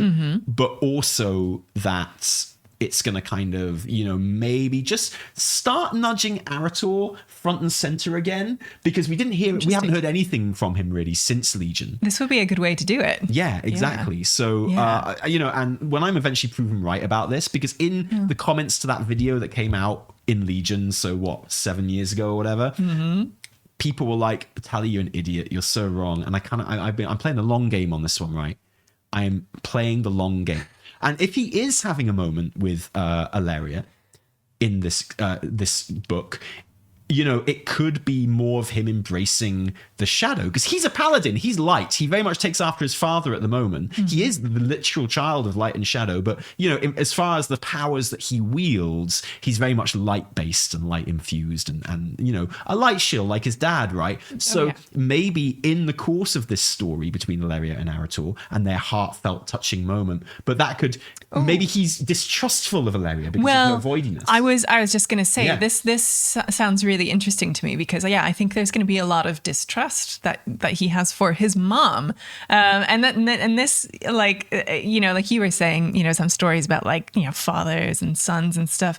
Like, thinking about mothers and sons, like this one really got me, because I was like, ooh, sometimes I think about my son and how there are going to be things that I do, even little things that I do now that he doesn't understand, that don't align with like his image of who I am, or what I do, not necessarily bad things, but, you do things that your children will be like, why would she do that? Like that's not what mums do, or like, that's not what, it's supposed to be. And I see this little like recognition in him sometimes when I maybe say something a little bit differently or act in a different way. And he's like, mom is mom, but mom is also a person, totally. It's like, very interesting. So I love the idea of Arator kind of, encountering Illyria and being like, mom, like you're flirting with the void,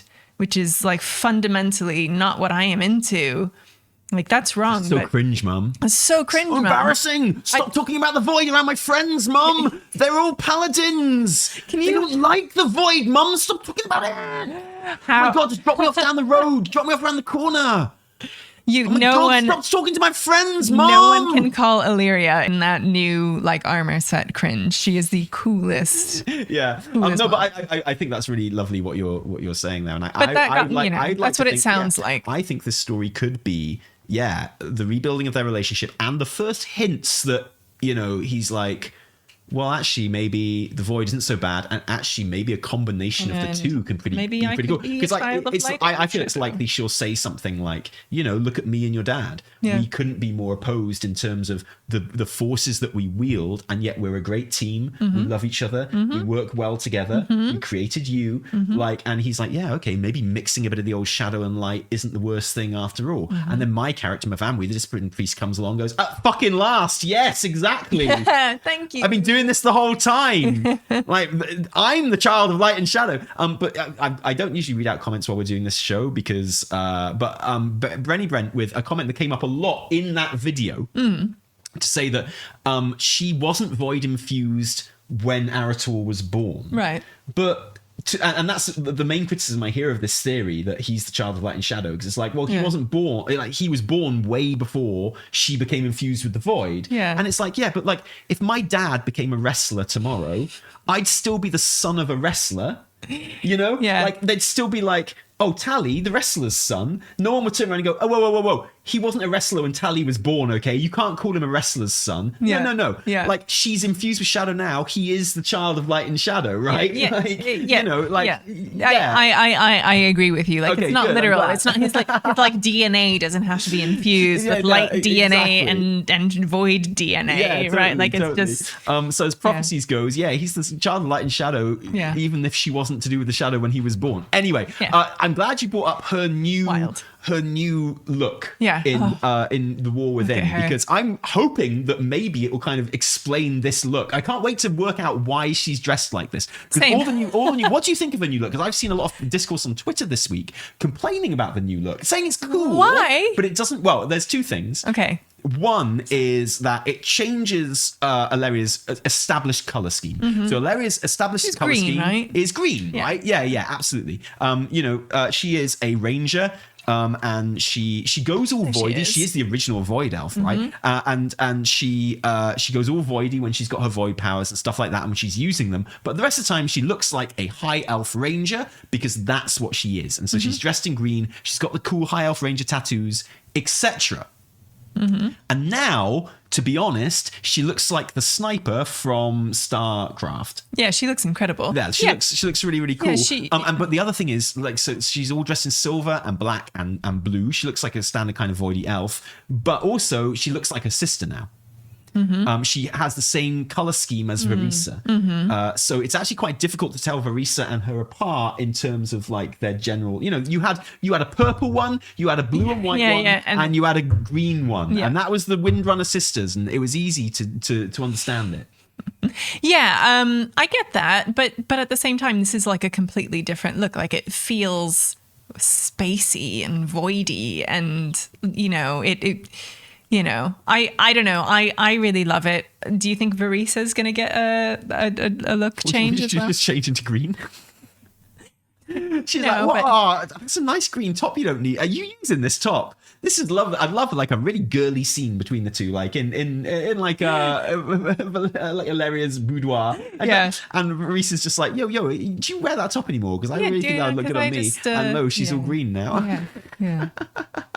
I don't know. I love this look. I mean, I need to remind myself that concept art like literally never translates 1-to-1 into game. That's just we've got a couple of pieces of concept art for her look. There's like the portrait that was in BlizzCon, but there's the legit key art for the War Within as well. Oh yes, with Anduin. If anything, is kind of even more so. Like it really kind of shows her hair is all braided at the back. She's got a real kind of side parting thing going on. Nice. She's looking very, very mean, and she doesn't look as young in the key art as she does in the portrait either. Just a different art style. Anduin's got his short hair and his little beard and stuff, and he's looking mean as well. Thrall. He's got his axe back. It's good to see. I wonder who's going to throw it at this time. Get another one. So like I am really interested, and it does look like to me that Illyria has embraced the void in a way that we haven't seen previously. Yeah, look at her. She's like summoning it with her fingers, right? She is definitely into it. Oh my god, those like archery gloves that she's wearing there, where like they're kind of like reverse archery gloves. Usually in archery gloves, they cover your little finger and the finger next to your little finger, and your kind of ring finger and your first finger would be fingerless, like in the gloves, to help you with the bow. But those fingers are covered in her gloves, and it's the little finger and the finger next to that aren't covered in fingerless. It's a bit weird, but it looks very, very cool. So there's kind of like little darker tendrils going around her neck and down her back. So is her hair two-toned? Is it kind of like void? I guess void elves got that look, but does she have like blonde hair in the front and then dark hair in the back? It looks that way, doesn't it? But not in the key art. You can see it in the key art. She's got like a ponytail that comes down, a braided ponytail, and it's darker. After the last tie of the ponytail, it's dark. That's interesting. Okay. I like that. Just some interesting choices going on there. Yeah. But that just goes to show her kind of like,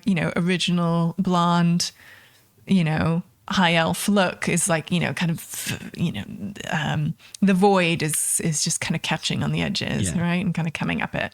But an interesting thing is, of course, in the features trailer to The War Within, we see her walking through Dalaran. And this is where she first starts getting whispers.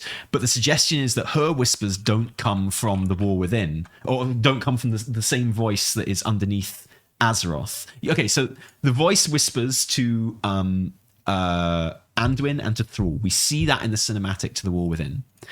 We know from dialogue that happens in the party scene at the end of Amirjasil that Jaina also hears the whispers. And we know that Illyria is hearing whispers as well. But the implication in the features trailer is that those whispers are coming from Xal'atath. Right. Due to Illyria's connection with the Void, it seems very much more that there's a kind of a Daisy Ridley, Adam Driver kind of connection thing happening between those two, which is separate from the voices that everyone else is hearing, unless everyone else is hearing Xal'atath as well, because I know that is actually a theory. The theory that people aren't actually hearing the voice of Azeroth, they're actually hearing Xal'atath. Which would be very, very interesting as well. But the implication, if it turns out to be a twist on that, that's cool too. But the implication that we're being asked to go with at the moment seems to be that Jaina and Anduin and Thrall and others. I'd imagine anyone that appears in this short story collection, so Gazlo as well, maybe. Right. I wouldn't be surprised if every one of these short stories, like the story happens, and then each short story ends with them hearing the whispers for the first time. Ooh, right. Okay. Like that would seem to be a That's pretty nice. good holding I like that. form, like through I like lines that. sort of thing. So I wouldn't be surprised if Gazlo is hearing the whispers as well. But the implication is that they're hearing the voice of Azeroth, but Alleria is hearing Xalatath. Can I just, this is really interesting. So can I just give a quick shout out to Dave Greco, who is in the chat, who is the artist. No, what? Hi, Dave. The Alleria drawing. Dave Greco Hi, knows the Dave. answer to all the things that we're speculating here. He So, is. I mean, dude, if I'm right about everything, just don't give anything away. That's how we'll know, okay? Don't give anything away in the chat, and that's how we'll know that I'm right about everything, okay? Oh no, saw the image up and was making you nervous. No, we were only praising it, of No, course. we love it. We adore it. It's amazing. beautiful. Yes.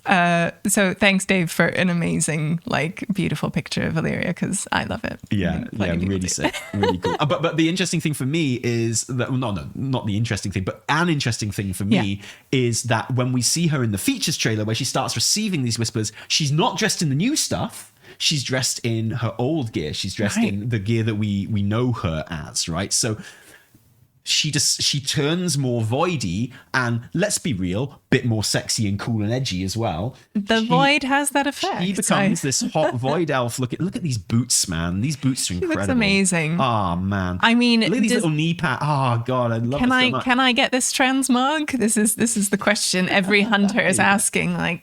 Can I get the transmog? This happens to her after she starts hearing the voice of Xalatath, is what we can kind of gather from the features trailer. So presumably we'll see this happen in game. Or maybe it will be explained in this short story. Who knows? But there is a story behind her changing into this. It's not just her new look, because when Jaina appears in the BFA features trailer, she's already got her new look. Do you remember? She's just there and she looks like Jaina looks in BFA. It's as simple as that. No explanation. It's just this is what Jaina looks like now. That's not the case with Alleria. We see her in the features trailer dressed as we would expect, but we know she changes into something different. I'm obviously far too invested in little differences like this, but for me that means that there's a story which will be told in game explaining this change of look in a way that we don't usually get. Okay, I'm with you because I want it. I want the story. I want to know. So I mean, and it looks incredible. She looks great in the she's got a really cool flowing, is it a kind of a belt thing happening? No, an over the shoulder thing. She's got you can just see maybe a hint of over her right shoulder of some cloth in the portrait, but then in the key art that it's much more pronounced. It goes right over her right shoulder and literally is flapping in the wind, sort of thing. Around. Swooping. That's a much better word. Swooping round her. Yeah. But I can't wait to see that story, and maybe there'll be some little hints at it in the Aratal story. Is kind of what I was getting at. Yeah. Ooh. Yeah. Ooh. Yeah, exciting. And is there another story as well? Oh, well, there are. There are other stories that we don't know about yet. So these tales, besides more from Catherine M. Valentine and Courtney Alameda. So two other stories that portray the poignant, introspective moments set to precede World of Warcraft's highly anticipated The War Within expansion. As these larger-than-life heroes grapple with their next steps, a greater threat looms, one that will lead them to raise arms again to fight for the fate of Azeroth. There you go. So what are those other stories? Who are those other stories going to be about? We know that Jaina is hearing the voices. Right. So if it is connected to who are hearing voices, then it makes sense that Jaina would be one of them. Maybe the reason they haven't told us who these stories about is because there's spoilers involved. Maybe one of these stories is going to be about Xalatath. That would be nice. What if that was the last one? What if you know? Oh, what you mean? Right, What? So, oh my god! Wait! What if? Oh, what if? What if the thing that I was just describing happens. Yeah. So Yeah. for each story, like you get this little snippet of their life and a little story that happens to them. And like each story ends with them hearing the voice of Azeroth. And then the final story is about Xalatath, and it's revealed that it is her voice. That it's they're her hearing. all along. Ooh. You heard it here first, fam. I'm going to predict that. I don't even think that's going to happen, but it's so intriguing. I'm going to predict it. I love That's an it. official Taliesin prediction now. Nice. And you know what that means. You know it means it's going to happen. At least in my head. Even if it doesn't happen, I'll always assume that it did. Because it's my head Why not? Why not? Why hasn't Khadgar heard the voice? Because Khadgar, like, he's quite old. He's now. retired, Can't really right? hear anything. Yeah, he's got like... he's just like, now where did I put that book? So you're holding it, Khadgar. Oh, yeah, sorry. Oh, yeah. They really played up him being old in the in like those little kind of epilogue bits where he's Yeah. at the party and he's like, oh. Yeah, like Khadgar heard the voice and he just adds it to the list of voices he's hearing. Yeah. Yeah, it's like... I mean, it could be that, yeah, exactly. So, I would love it if there is Xalatath at the end there, kind of, and that's a little reveal that we're gonna get. That would be pretty sweet. I'm in. Anyway, so I'm that's in. very exciting. And there is another one. There's another one. There's another book. Oh, the tarot set. Yeah, there. Yeah. I'm gonna find this. I did not have. This is the one I did not Quite have a book. prepared. Oh, here it is. Here it is. I'm just gonna open the picture here. Yeah. Tarot deck and guidebook. Yeah. So let me just get this on screen for the people watching. Yeah, this just hit Amazon recently as well.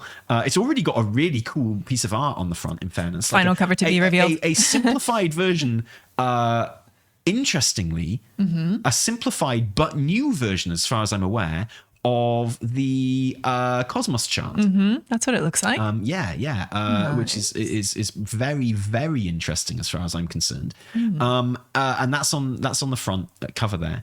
A tarot deck though. Now look, do you know anything about tarot? I don't know anything about tarot. Very, very little, but I do know there's some like loads of cool art for tarot decks. Yeah. It's a great vehicle for like delivering amazing art from various fandoms. So all I know is like once my friend, Nadia, we met up for a drink one day and she had got really into tarot and she was like, yo, Tally, can I do your tarot for you? Because it's something I'm really doing at the moment. Right. And I was like, oh yeah, sure, man, whatever. And she laid out all the cards and she's like, right, well, and she started talking me through it and she was getting like visibly more nervous as she was doing it.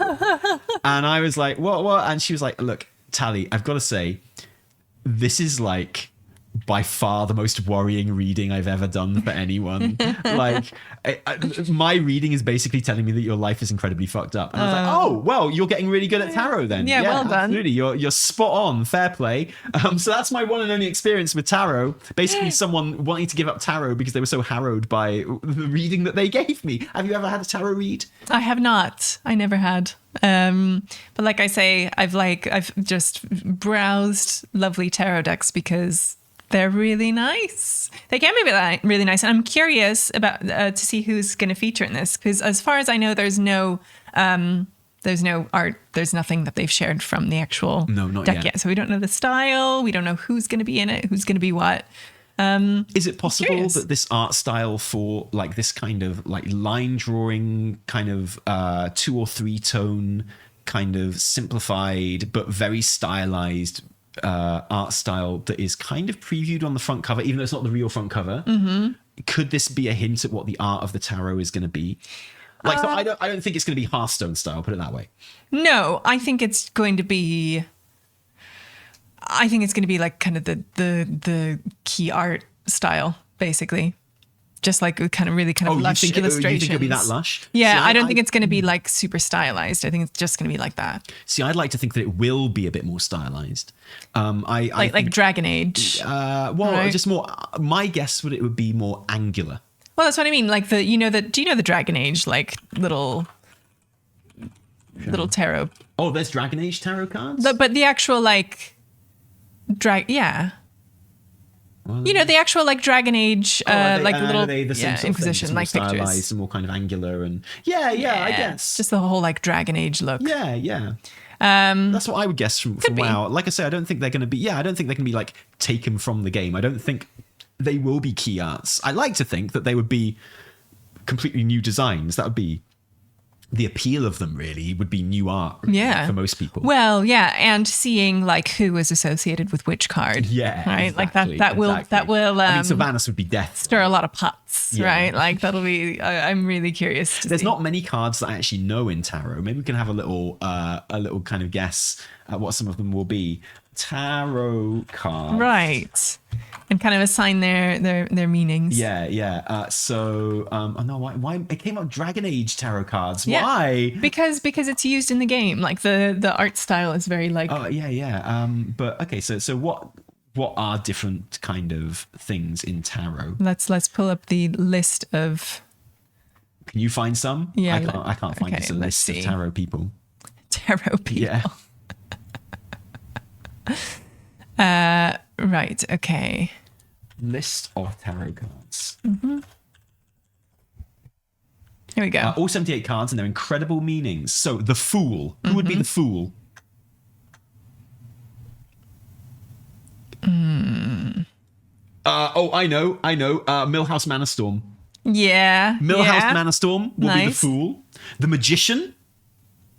Well, it's Khadgar. Khadgar, probably. 100%. The High Priestess. Got to be Tyrande. Oh, could be. Tyrande will have to be the High Priestess for sure. The Empress. Talanji. Oh, yeah. What do you think? Oh, yeah. I could do Talanji. Yeah. The Emperor. Tyranian or Sargeras or the Agamemnon. Not Agamemnon. Agrimar. Not Agrimar. Who's the head titan? Oh shit. That guy. Yeah, that guy. God, my brain's gone blank. What's a Hierophant? Hierophant is like a priest, priesty type of person. Oh right, okay. Probably the Forsaken Priesty guy. Like a male priest. Forsaken Priest. What's his name? Begins with an F, I think. Him. Oh, anyway. Alonso's Fowl? Alonso's Fowl will be the Hierophant. Hierophant. The Lovers. Oh no, Ashara is the Empress. Oh, yes, you're right. Ashara is the Empress. You're absolutely right. The Empress will be Ashara. The Lovers, I mean, either Tyrande and Malfurion, but then I suspect that Tyrande will be the High Priestess, so maybe not. Or maybe the Lovers will be Lorthamar and Thalyssra. Or maybe the Lovers will be... I mean, there are plenty of Lovers in this game right now, to be honest. Matthias Shaw and Flynn. Oh, I hope so. Just for the feathers that would ruffle in amongst all the wrong people. The Hierophant, Anduin. Anduin for the Hierophant. He's the priest. Oh, I guess so. Right? Yeah, maybe. Could okay. be. Yeah, possibly. Could be. I've got a feeling he'll be a different one. But the Chariot... Who knows? Just like some like Revendreth kind of like carriage kind of thing, probably. The Hermit. Ooh. Thrall in his little hermit hut, right? Thrall in his farm before he gets told he's not allowed to hide. Oh, bless. Growing his shitwheat. Thrall surrounded by very stylized angular shitwheat. You know it. Or that one could be Khadgar as well, I guess, actually, the Hermit. Yes, could be. That would also make sense, wouldn't it? Could be. Yeah, and Death, surely Sylvanas. Yeah.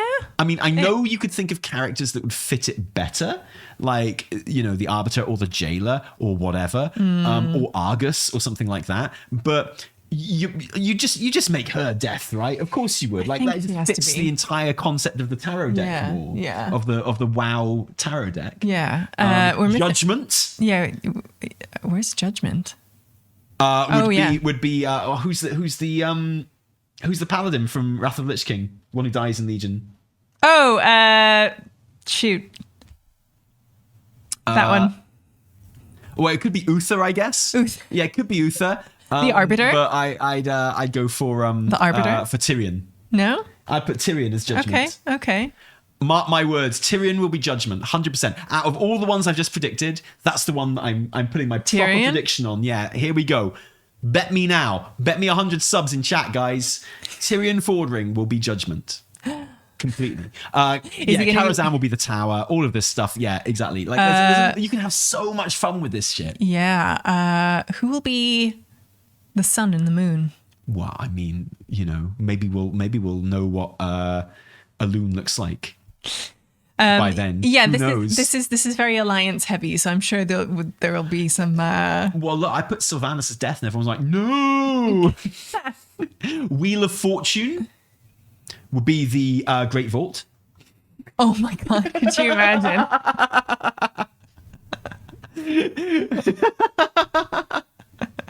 And then someone standing outside that Great Vault, like, oh, again.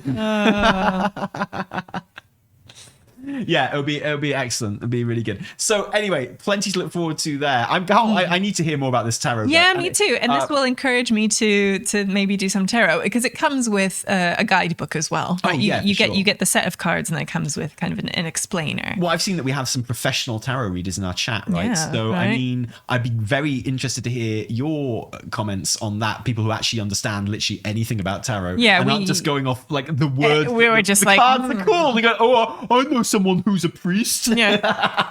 That would be really, really interesting. Okay, let's go to some of. Did we get any super chats this episode? I think we got one right at the very beginning that we can talk about. Have a look at super chats. Before we finish here we go. Fan fonding.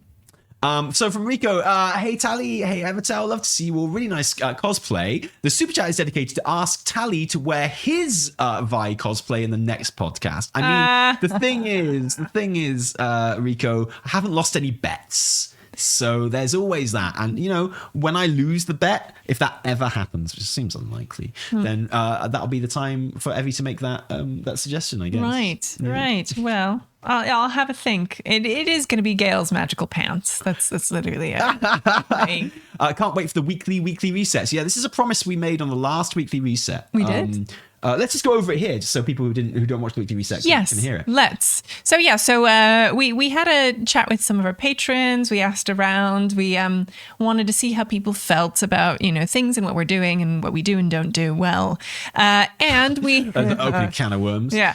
So we decided to push ahead and put out something out every week for the weekly reset. So we, as you know, we sometimes just drop it because there's not enough news or not enough happening or we don't have enough time. But there's an interest in people just having literally something come out every week, whether it's like a full-blown weekly reset with the skit and the sofa chat and everything, or it's like just, hey, here's a bit of an update. It's going to be 6 minutes long, but it's still just a chat kind of on like the state of WoW, the community, and the news for the week. Yeah, it really resonated with me. There's a few comments that were like, the thing that we would like most is like always to have a weekly reset, because you're my go-to for news. And it's annoying if it's not every week, right? So and I thought that was a really good point and a really interesting point. And it's like, okay, there's value in putting out a weekly reset, even if there isn't really anything to talk about, even if it is really short, even if it is like only 6 or 7 minutes long, even if we don't have time to do the whole kit and caboodle. These are all different reasons why there might not be a weekly reset, and it's very rarely like all of these reasons. And it was like, okay, and so we have made a commitment to always have a weekly reset on the main channel every week, either the weekend or on Monday. And I think that's a really good thing to be aiming for, really, and to do. So as Alun is our witness, from now on in, we are committed to a weekly reset every week. And obviously we're always going to aim for the whole kit and caboodle and a full length episode and things like that. But it might be that sometimes it will just be 6 or 7 minutes. I would like it always to be scripted and never like a podcast. Just like that, because that's why we have the podcast. Yeah, we're exactly. not gonna replicate that. Yeah, totally. So, but the idea is that that will always happen. So you can rely on that, hopefully, in a way that you used to be able to rely on it and haven't been able to rely on it since, well, basically the kids were born. So we're hopefully going to get back in on that. Yeah. Right. Awesome. That's the plan. Another announcement on a similar vein to that, just while we're here, because we do have some more super chats to read out. But we also asked what people would like this podcast to appear on in terms of channel and things like that, because I have noticed some comments coming through that obviously we do this show live on our main channel and on our Twitch channel, and then the VOD for this goes up on the main channel. And I've seen some people say things along the lines of, well, I kind of think this should be on the second channel. It's more of that. For those of you who don't know, we have a second YouTube channel, which is where we put stream highlights. Sounds a bit low key for what it is. It's actually kind of like, just edited conversations that we have on stream, which we think are quite interesting, that are valuable, and sort of put those up. And I can definitely see the logic that this is much more kind of a second channel thing, but I really like broadcasting it live on the first channel. And we put a poll up on our channel asking, and most people are like, yeah, keep it on the main channel. But I think, how is this for a compromise? Okay. How about we broadcast it live on the main channel? Yes. But then we put the VOD of it on the second channel. That's literally what I was going to suggest. Yeah? I think that's... Hey! I don't know if that will help or destroy the algorithm. But I don't know about the algorithms. Yeah, probably destroy it. Because basically we want to broadcast live to you guys who follow the channel, who are interested in it, because it would be weird if we did it to the second channel where not as many people follow. And, we like the idea that someone who watches the Weekly Reset and other videos maybe just drops into this and is like, oh wait, this is cool. So I think I like that idea. So we'll go live on here, and then we'll post the VODs onto the second channel. Amazing, brilliant. I think that could be fun. Another thing that we're maybe looking at doing is, which we've seen in some other channels, is doing like YouTube subscriptions. Possibly. But some people want it purely for like emotes. Purely for chat emotes.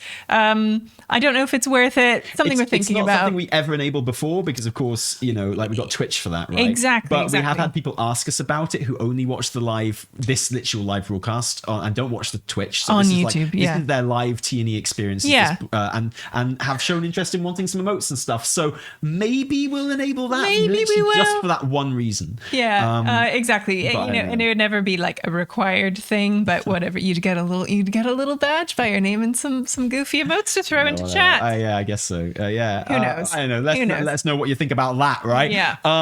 If another one from Rico then after that. If the hero talents will allow you to give other healers mana, I know you will never give it to me, but I will ask for it anyway.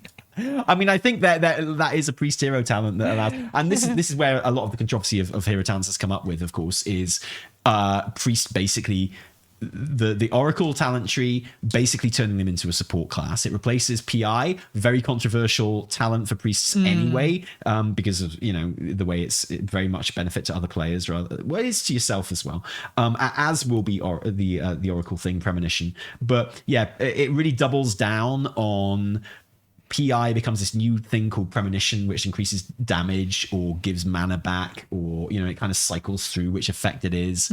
It's kind of wild. It's not support as much as augmentation is, but it's very much more a support style of gameplay for Disc and Holy. And then there's the question of like, well, will that be what priests have to run if they're healing? They won't be allowed to go their other hero talent tree for Holy, and I think the Disc one is Void Weaver and the Holy one is Archon, and it's just like you'll just never be able to use those if you're healing. You'll have to go the support route, and so yeah, that's the one that's really kind of prompted the headlines like the war within is dead and stuff like that, right? So that's where that comes from, is the consternation that those are causing. One thing I would say is that if our interview with the devs is anything to go by, they are very open to changing all of these. Like pretty much every question that we had about the specifics of that tree, and it wasn't just from me, it was from people from the Priest Discord as well, people that actually know what they're talking about. Their answer was 9 times out of 10, yeah, I mean, that's what we're looking at, but if people don't like it, we'll just change it. So, yeah. I mean, like, it definitely suggests that they're very open to changing things if they need to. Yeah. Yeah.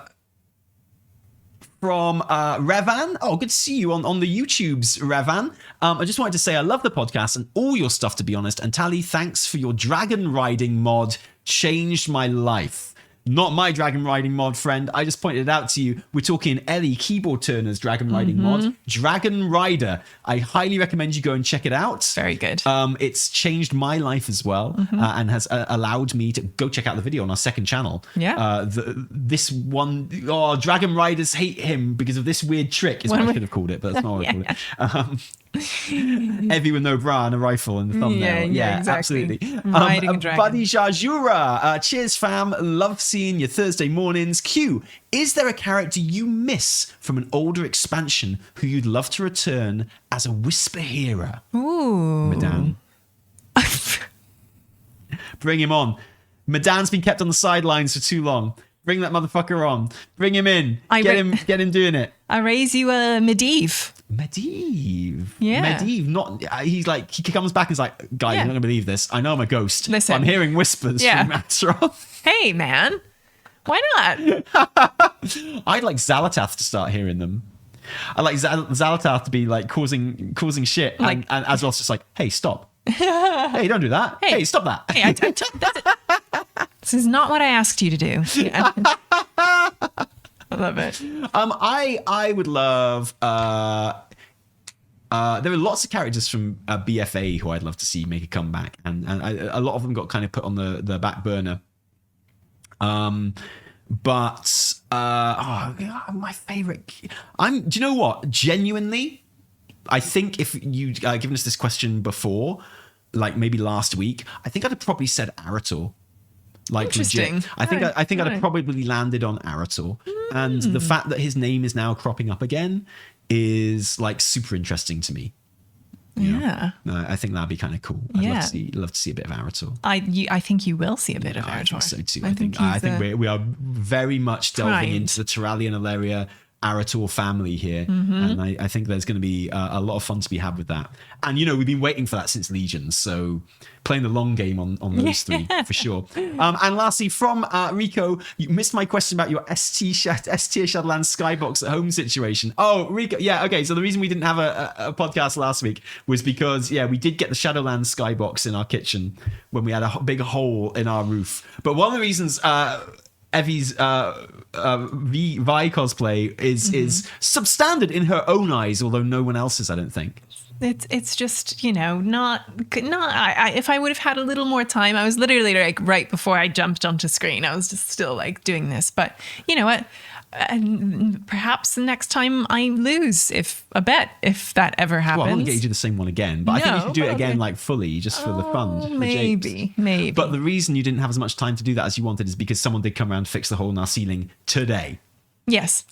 But the thing about the hole in our ceiling, I know we put it on like Instagram and stuff and made a joke out of it, and we're like, yo, our ceiling fell in, and it did. But in fairness, we just got a leak and it started coming through like the light fitting, and it's us that made the hole. Yeah, the builders made the hole. It didn't just collapse. The picture of the hole very much suggested that it had just fallen through, and I think that's what most people took from it. And we were fine with people thinking that because it's funny, and people were like, "Oh no!" But your face. We made the hole. The builders made the hole. The builders made the hole because there was water gushing out of the light fixture, which was terrifying. Yeah. Anyway. Yeah, we're all about the leaks on this show, that. So yeah, absolutely. But it is now boarded up. Work on the kitchen starts in like 4 weeks or something, so they'll fix it all properly then. But there is no longer a hole above our dinner table, which is really nice. Yeah. So we're happy about that. Thank God. Thank you everyone for joining us today. That's going to be a wrap on the podcast for today. Should we just get another close-up of Evie and her magnificent triumph of a cosplay. Oh yeah, mean, very mean. I literally can't get over how much you look like 21-year-old Evie there. 21-year-old Evie? Yeah, pictures I've seen of you when you were 21. I mean, it's funny because I had a pixie cut, and then your haircut was just like that. Literally, pixie cuts grow into this because your hair has to grow from nothing. And yeah, so at some point I had this. So like I've seen all these pictures of you, the ones that I'm allowed to see, of you like at a museum or something when you're like 20, and your little kind of round-shouldered slouch. And you're kind of like your pixie look, and it's great. It's like super young Evie. I like it. It's cool. It really suits you, and that smoky eye makeup as well, man. Top drawer. Thanks, babe. There you are. If you are listening to this show on Spotify or iTunes or whatever the other ones are, then congratulations. You didn't see the cosplay, but I don't know, maybe come and check out the VOD on our second channel from now on. Exactly. That's where the VOD will be. The live broadcast is on the first channel. The VOD will be on the second channel. Or you can come and listen to it on all of those podcast places that we mentioned. Platforms, thank you. That I just mentioned, yeah. Podcast places. See, look, you thought we weren't going to have anything to talk about this week, but here we are. We have plenty. Yeah, I'm sure we're going to have a lot of news to talk about next week as well. Oh, So I can't join wait. us for the weekly reset on our main channel over the weekend, which we're now committed to doing. And we've got another couple of videos coming out probably in the very near future on that video, on that channel as well. Check out our second channel for kind of stream snippets and conversations that we like. And our Instagram and Twitter. And did you put anything on the TikTok recently? Or No, you need to teach me how it that's works. the waste ground, basically. But like the Instagram, absolutely kicking, mate. And the Twitter as well. It's all good. Okay, from me, Taliesin. And me, Evitel. Until next time. Bye. Cheerio.